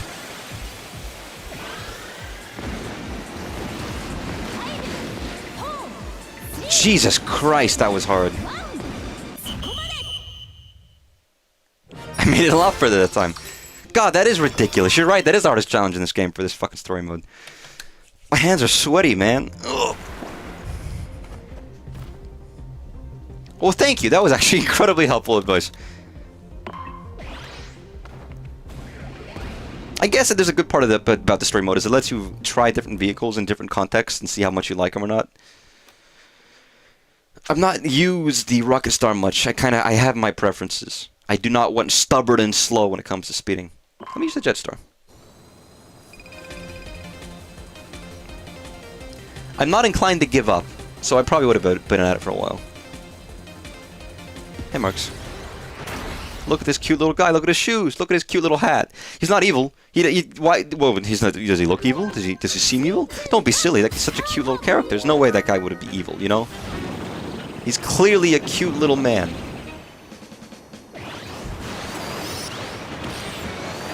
There's no possible trace that he's gonna be a fucked up evil demon that's gonna fucking murder everybody. And have plans for destroying everything and everybody you love and like rip his face in half. What is it with the Kirby bosses? There's always a Kirby final boss that's not just fucked up and evil, but also incredibly gruesome. Like blood and guts in the eyes, or like the face is ripped in half. It's like, it's oddly like disturbing visuals as well. You know, it's never just, oh, you're fine. It's often disturbing as much as it is anything else. Use Shadowstar. I like Shadowstar a lot. It feels like it just controls well. It has good typical speed. It has kind of very good stats. I guess it has good attack too, but it's like it's also decent at flying. It is not the Wing Star, but it's got a generally overall good stats. I like it.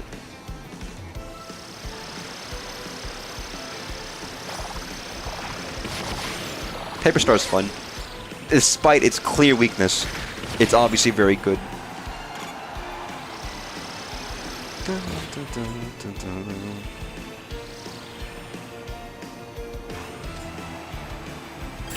Nice.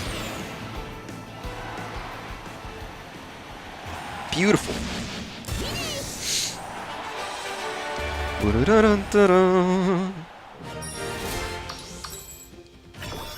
But no, to end off the delayed gratification thing, it's fun to look forward to stuff. It can suck if I catch up to a manga that's mostly out but not finished yet. but there does allow for some appreciation. The only problem is you might, if it takes too long between things, you might start forgetting stuff that's happened. But that's usually when people decide to start rereading things, or maybe rewatching things if they need to, refresh themselves. And if it's not that long, then you're usually good.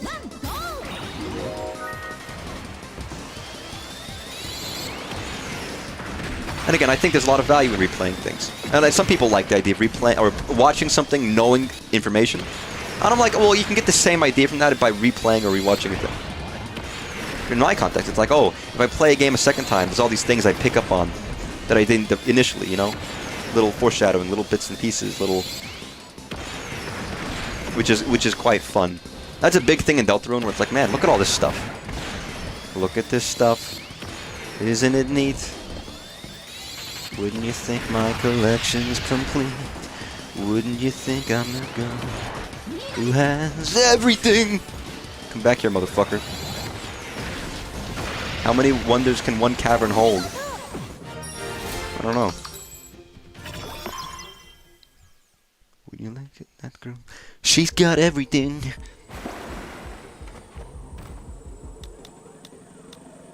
My defense is one of my lowest stats. I should upgrade it. No wonder I keep dying so often. I mean, all the stats are important. It's not like I should be skipping any, but... Oh, fuck it. Give me the little Vespa. I can look classy.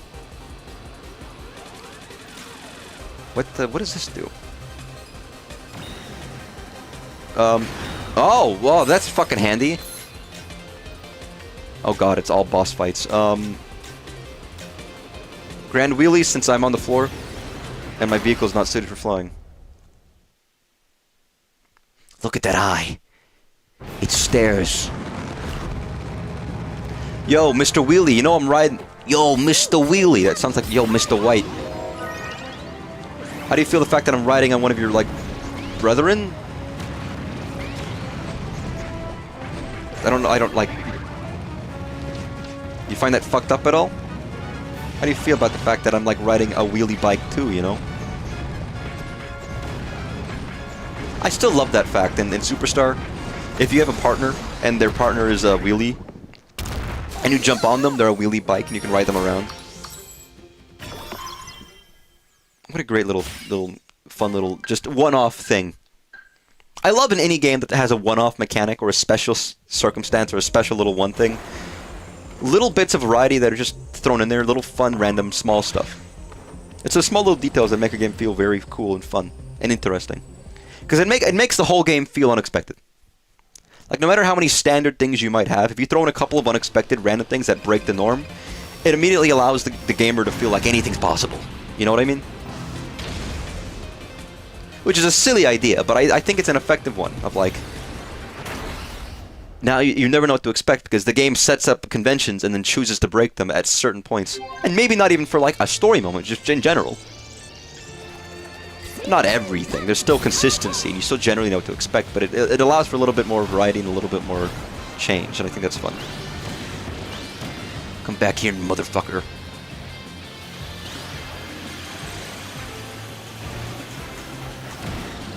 God, I haven't hit you fucking once. Give me that.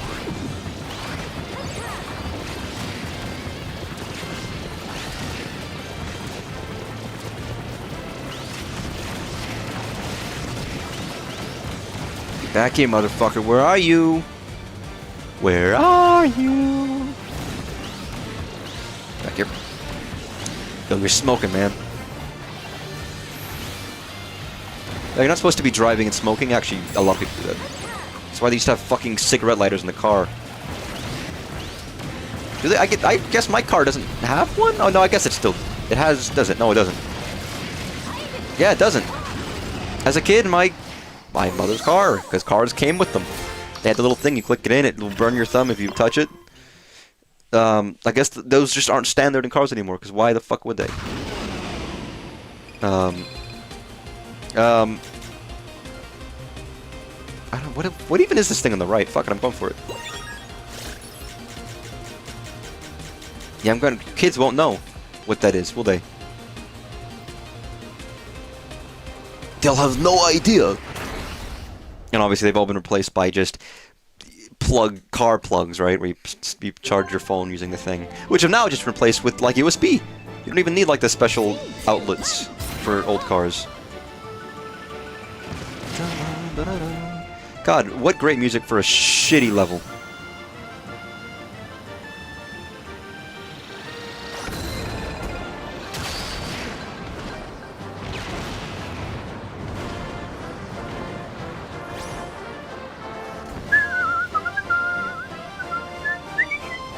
Can I not? Do I not have a boost charge in this one? I guess not. Cigarettes are far less common in America and other parts of the world, apparently. Yeah, I mean, that's true. Cigarettes have made a little bit of a comeback, unfortunately. Although I think it's not as big as, like, they're back forever, but no, yes, people still smoke a lot more in other places. It's fading in general overall, but... I mean, we had a very concerted stop smoking campaign for a very long time in the United States, and it's actually been fairly effective. I mean, people are smoking at far less capacities, although vaping has gone up. People are drinking in far less capacities, although, you know.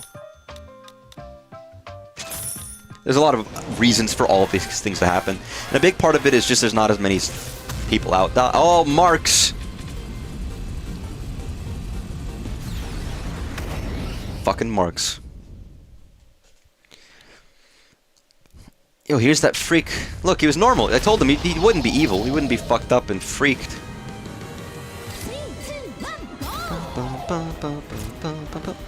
Yes, Sakurai just loves Marks. He put him in Smash Brothers, he puts him in this game, he just puts him everywhere.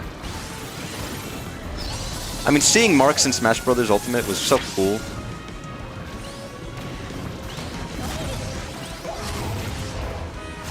I wonder if he has his fucking horrifying attacks in this game where he, like... I gotta keep an eye on him. I mean, the boss fight in Ultimate... Oh, there it is, where his face splits in half. And again, Kirby gameplay is really just... Or Smash gameplay is really just like a further refinement of Kirby gameplay, but with fighting... More fighting done to it. Which, if you've ever played Superstar, you're like, wait a second. This is where Smash Brothers comes from? It's like, yeah. Duh, I mean, come on, everyone knows that. Okay, actually, I want, oh my fucking god.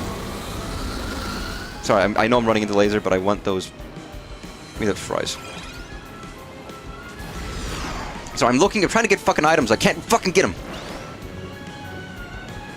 There we go.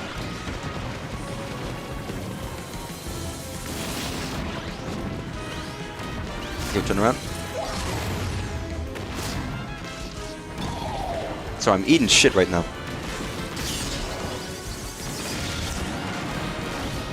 Here we go, come on!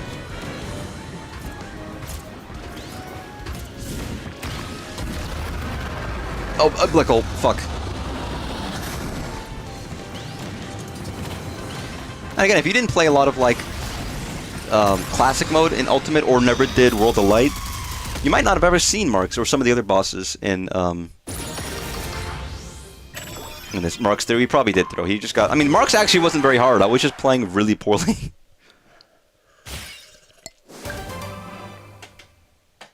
Defeat Marks.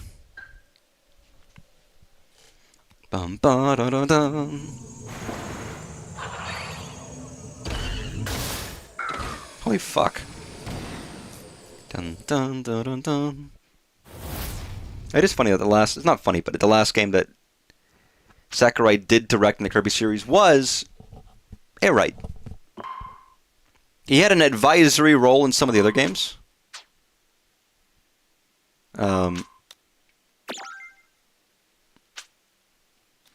Obviously, he had an advisory role in Return to Dreamland, or whatever, or Nightmare Before Dreamland, sorry. He didn't direct it. That was not his directing. Man, look at this horrible hellscape. This is like industrial Britain.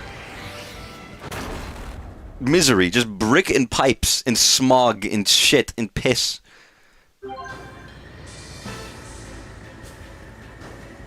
Dude, this is the steampunk future that some people want.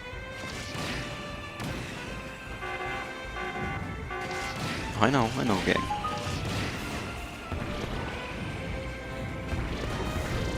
Where am I? Fuck. God, I don't know this level very well. I'm fucking it up.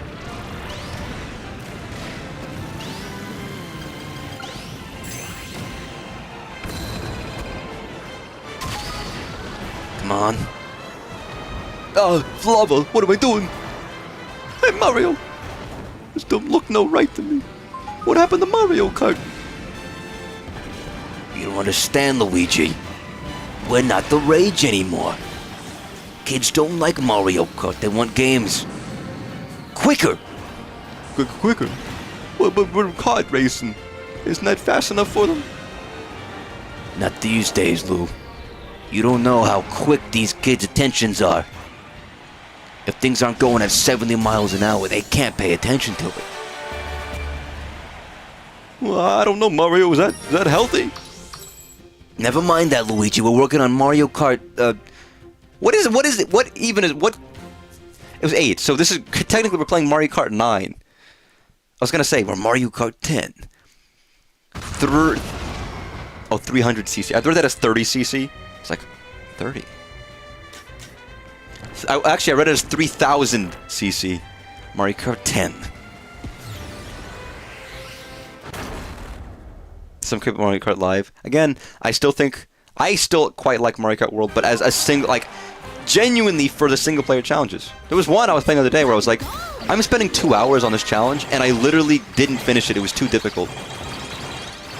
And again, it's a really solid question, and there's things they could have done with it that are better. But it's a solid question of what is more important when it comes to gameplay in a challenge. If you spend 4 hours doing some difficult task in a game, and then like 30 seconds picking up the reward and then you move on, right? The incentive, I guess, is the reward, but is that the incentive? I mean, the fun part of the challenge is the game, right? Doing the challenge is the fun part, not the reward. You spent the 4 hours of fun doing the challenge, right? You didn't do 4 hours of misery to get like a pickle or whatever for your sandwich in the game or something like that. And I hear from, again, there's many schools of thought on how to incentivize and de-incentivize players, and some people don't like the idea of achievements at all. Obviously, Sakurai does. But the idea of giving achievements gives people tangible things to focus on, and instead of just doing everything. But there's an interesting idea of, well, some people don't want to give people explicitly, like, the reward isn't important. What's important is what they're doing. And I can understand that perspective. I do think it's important to give people incentives. But I do find it just inherent, like, again, I think especially when it comes to an open world game, exploration should be fun. So if you tell everybody where to go and what to look at, or tell them these are the things you should be trying to do, people won't explore in this big open world because they'll just see things that aren't important and things that are. If you make things more vague, don't give people a quest list necessarily, or don't do this or don't do that, then people won't know what to go and where to do and what to look for, and they'll just explore for the fun of it and for the enjoyment of exploring. For me, the incentive to explore is because there might be a challenge or a coin or something to do, even though those things don't have any real impact otherwise, but they never, nothing in games ever do. I mean, I do plenty of side quests in games that give me a shitty item that I'd never use, and at that point, what was the point, right? I did it because I wanted to do the quest because it was fun. Or to complete a list or whatever, you know, whatever incentives there are, it's interesting. There are so many schools of thoughts on it. I do think there are certain things that could have been better, and I still wouldn't mind like an actual story to string together some of the things in the open world. But I like a lot of the challenges. They're fun and they're interesting, and they add a lot of variety to the game because they do unique, novel things.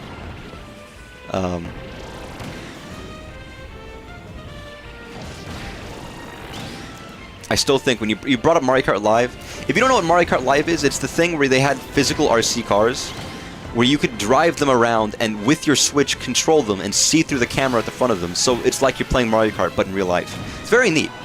Technically speaking, it's very cool as an idea, and it'd be very fun for kids to have. And you could build your own Mario Kart courses, because it lets you make a start and an end, and you basically set up little pieces.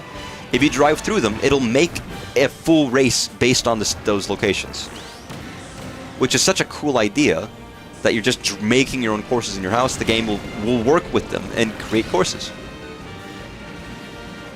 I hate this cart. I immediately don't like this machine at all. My thought about Mario Kart World, and I heard other people say the same thing, is that why isn't that a mechanic in the game? Your previous Mario Kart game, the real one, had this mechanic because it was in real life. You gave us an open world to drive around it. Why not let people make their own courses in the open world by making a start location, making an end location, and driving around the open world, creating your own map? It would be easy. It feels like it's not a mechanically difficult thing to do. Because a part of the game already is, it's one big open world, and the open world lets you go from place to place in one fluid line. It seems like it's the most obvious thing in the world. It's DLC for later. Maybe. But to me, it seems like that's something that's the most obvious use for an open world Mario Kart. To me, it feels way bigger than Luigi's Balloon World. I like Luigi's Balloon World, by the way. It was a neat little free side mode, but I mean, it's the one thing that would utilize the open world in a more significant way. Maybe that's just me. What am I doing here? Sorry, I wasn't paying attention. And I didn't switch my machine either. Defeat Chef Kawasaki. Oh, the guy who's like... People make fucked up art of this guy. Every time... Now, I hate it. I actually hate it now, because every time I think of Chef Kawasaki, that's what I think of. This character's forever been ruined for me. Oh, fuck. I'm over here. Because I learned that fact. I mean, you can expect porn of every character ever. And fucked up art of every character ever. And you can expect all these things, right? But I just didn't expect there was going to be, like, a specific thing with Chef Kawasaki specifically, and I was like, well, weird choice, is all I say. I mean, LBW is a free DLC. Yeah, it's true. But it almost feels like that's the kind of thing the game would have been planned around. A specific thing that utilizes the open world and not just... Because I get people's ideas. The free roam is like...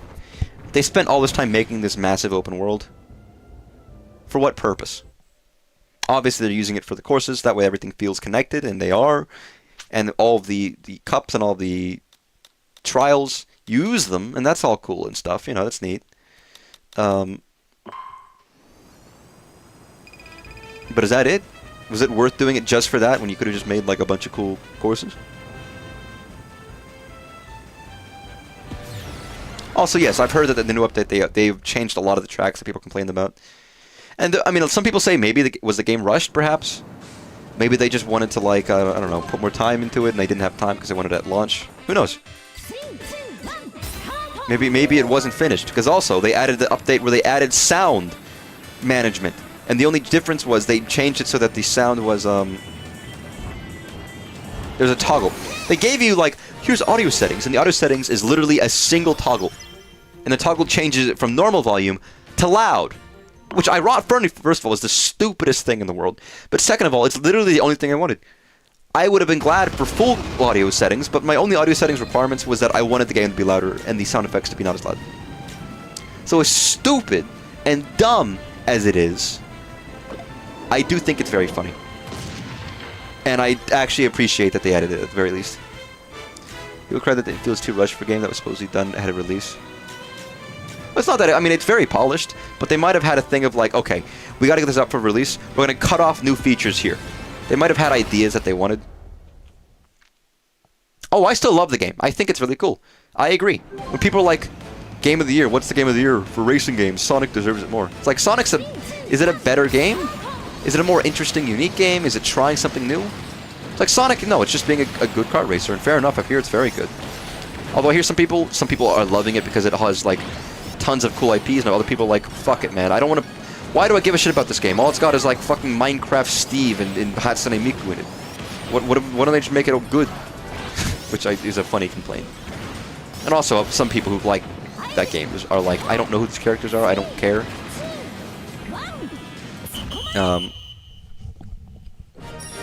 I do think it's actually very interesting and very fun. It has new mechanics and has new modes, and it did try something new. I quite like it. What's the alternative? Just another Mario Kart that's exact same as the previous one? Some people probably would have liked that a lot more. But, you know, you have to experiment, you have to try new things. You can't just do the same things all the time. My health is low. I gotta eat this, actually. Oh, they didn't help? What is that bar at the bottom right? I'm confused. I like it. I'm not... There are many people who are quite negative on it for whatever reason, and I'm like, really? Why? I am coming at it from the perspective of someone who doesn't actually love Mario Kart. I am, like, I don't hate it. It's just not a game I'm a huge... I don't play it a lot. I never have. No, I've never played a lot of Mario Kart. I didn't own Mario Kart Wii. The one I played the most was DS, and that was one. The previous one was some kind of cool single-player story player. You had bosses and shit. I've never spent that much time playing Mario Kart games, to be honest. And I don't play them, definitely don't play them online. So for me, that's not where the main content loop is for me. Again, I didn't pick up Mario Kart 8 until like 2 years ago, when they got the DLC. And I was like, fuck it, you know, I didn't pick it up on the Wii U or the Switch. Let me get it at the very end of the Switch's life cycle. Why the fuck not? And I thought it was great. Just the sheer amount of courses, I actually found it quite fun. To go through every... And I think that's just pure variety's sake, I thought it was fun. Let's go through every single cup, every single course, and go through everything. And I was like, this is good. I think that is the best playing Mario Kart. I really liked it. At the time. I don't know if it compares or not, but... I got each Mario Kart Double Dash guy, but it's an evergreen game more than something like I play a lot of. Well, yeah. Well, that's the thing of, like... I don't know. Is it always worth the price? The appeal of Mario Kart World for me was that it was different, and there was more to it that I might enjoy that I wouldn't typically. Where typically, a lot of times, I might not pick up Mario Kart ever, just because, like, is it worth it for me? Probably not.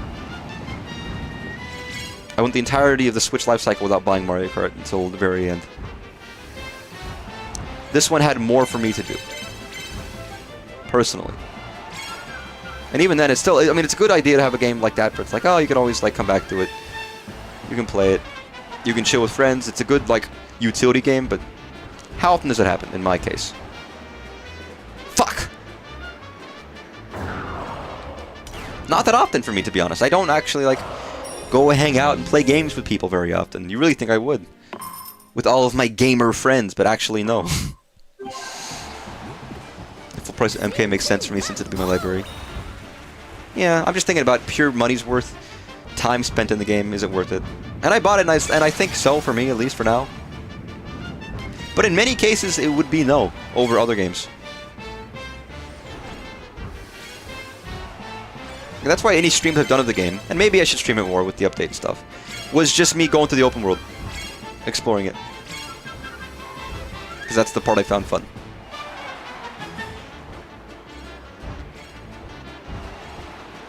Oh! And I'm also an adult with money, and I can spend my money in whatever, however the fuck I want. I bought a game and streamed it yesterday, Jesus. That I am going to stream more, of course. Wow, I got an email about Jira. Can't believe it. Nice. You know, I gotta wrap? I have to wrap.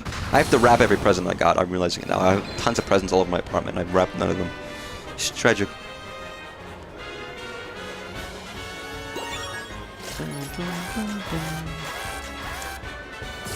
I'm gonna get this secret motherfucking exit. Ending, rather. True. It's not even a secret. It's the true ending. I love the idea of... It's such a meme these days. You gotta get the true ending. Oh no! You bumped into this character too much. You fucked up the true ending. That's the Room reference. But I love that they made just a fucking mech transformer. Why did they make two versions of DDD in this game? They made a fucking mech DDD and then they made Noir DDD. Is that like Sakurai's favorite character or something? What the hell? Because they really did go like, fuck man. You know what we need? It's like Charizard. They needed multiple versions. Because everybody fucking loves Charizard. Fuck the other bosses. No. We're gonna give DDD like 20 love.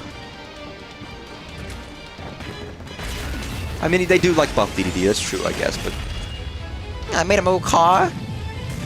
Yo, DDD, you like cars? Oh. God, this... Fuck you. Oh my god, what the fuck, I died! No! Or the Meta Knight at this point. I mean, I guess Meta Knight, you have Morpho Knight and other knights, which I guess... I don't know, I think... Even though they are ostensibly like clones of Meta Knight with stronger attacks, I do still see them as different. Even though they're clearly not. Because they're at least named differently. It's not like they're not like Proto-Meta Knight or whatever. It's still Meta Knight. I know it's not that different, but somehow in my head I'm like, oh, they're different. Versus this is just, it's DDD. Its name is DDD. It's DDD. The other guy is Noir DDD. It's like, it's DDD. It's still DDD. Maybe I should see them as different. Maybe I should. But oh, there's a fucking sody pop over there. Cream soda. She looks good, man. Talking about Dark Meta Knight. Oh yeah. Which is, I guess, is a different character. But that's one. That's one instance. That's fair. That's fair. That is still an example. Okay, give me like plasma again. I don't know. Give me that sandwich. That's good. Holy fuck, dude. Yeah, this guy doesn't use his blinker.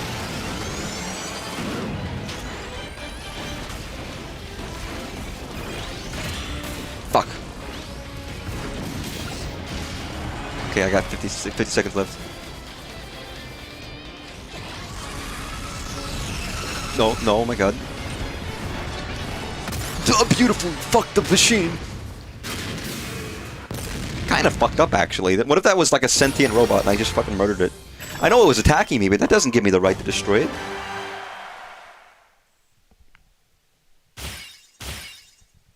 God, you really do take down a lot of these achievements without even trying. Good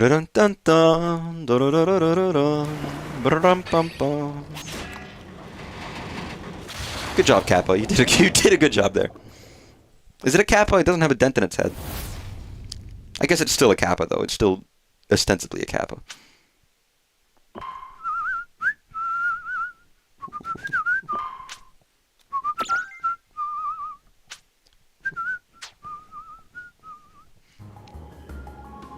Ooh. This area is neat. Look at my beautiful stats. I haven't even looked at my music once to arrange and change the music selection. Or even days remaining 6. Oh, there's like events. Yeah, there are events, aren't there? By the way, there will never be any DLC for this game ever. Sakurai said they're breaking the team. Everyone's quitting. Nobody. Oh, what the hell?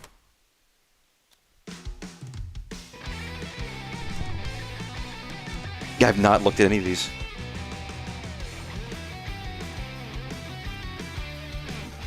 Sorry, when you're playing the game, you never hear the music as well. Because I'm too busy. This sounds like a Sonic track. Like, this feels like it should be in a Sonic game instead.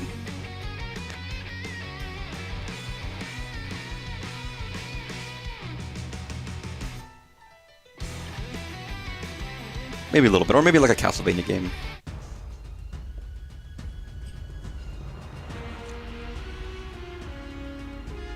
Or Mega Man, that's true. Maybe Mega Man X.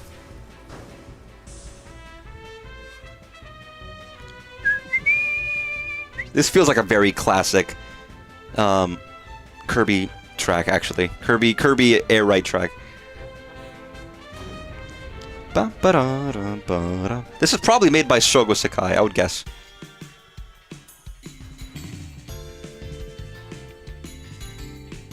Maybe it's just the instrumentation. I could also hear a little bit of Sonic in this one, like Adventure.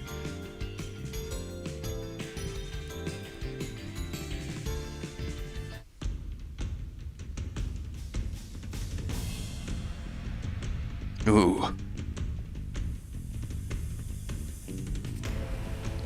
It's cool.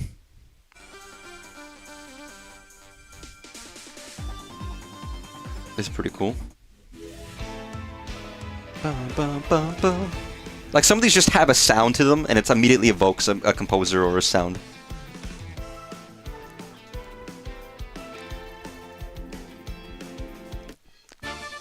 Or like an anime EP. Ba-da-da-dum.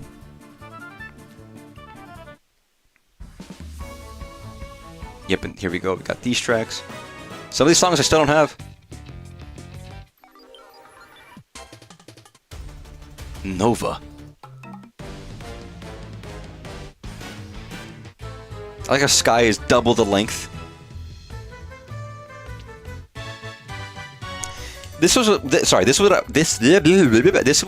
was what I was talking about the other day. Where I don't know if Sky does this when it gets to the 5-minute mark. I guess it's a longer song, so it doesn't have to do this. But I liked how City Trial had the not much time left music, where it was like, You got a minute left. Hurry the fuck up, everybody.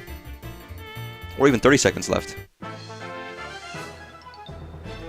I don't know. I like that. Sky I kind of forget about after like a period of time. Can I like fast forward the track? No, I figured it's not.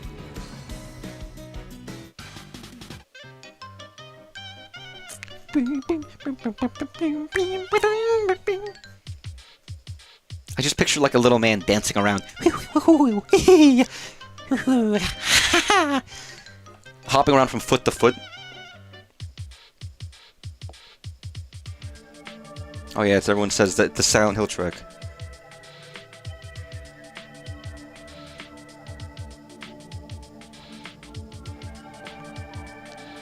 Cool.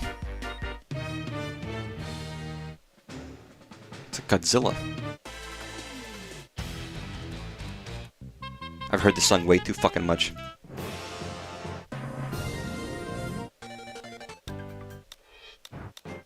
Alright, fuck all these songs.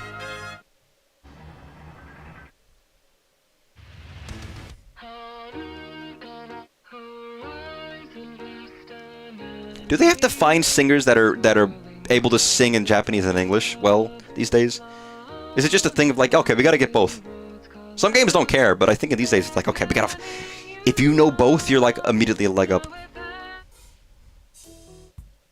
Which I guess makes sense, right? But...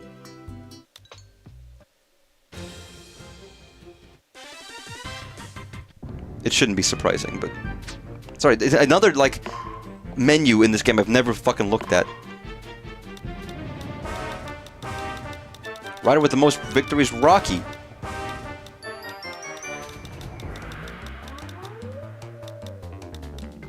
Yeah, all these, like, this game is, it's very much like Sakurai, where there's just infinite menus.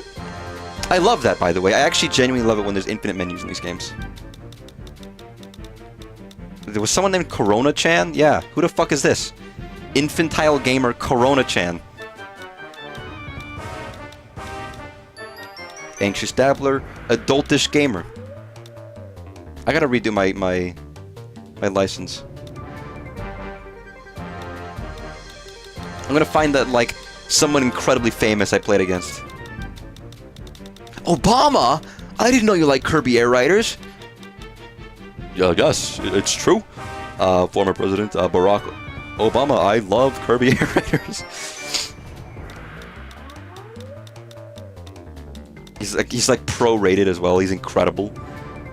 Like #1 in the world. That's what he does in his spare time these days. Got nothing better to do. I mean, fuck it.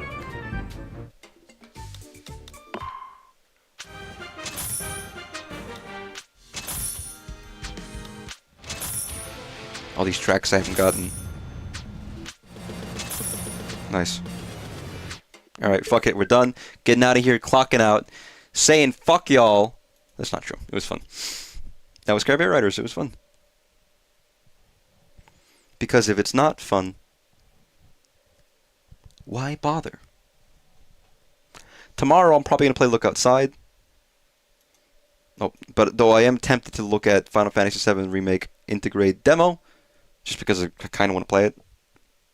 I won't stream the whole game, but I'll probably stream at least some of it once it comes out on Switch fully next year, but we'll see. But yeah, I should be back tomorrow, and it should be fun. Thanks for watching. Have a good night, everybody. Take care. Get some sleep. Bye-bye.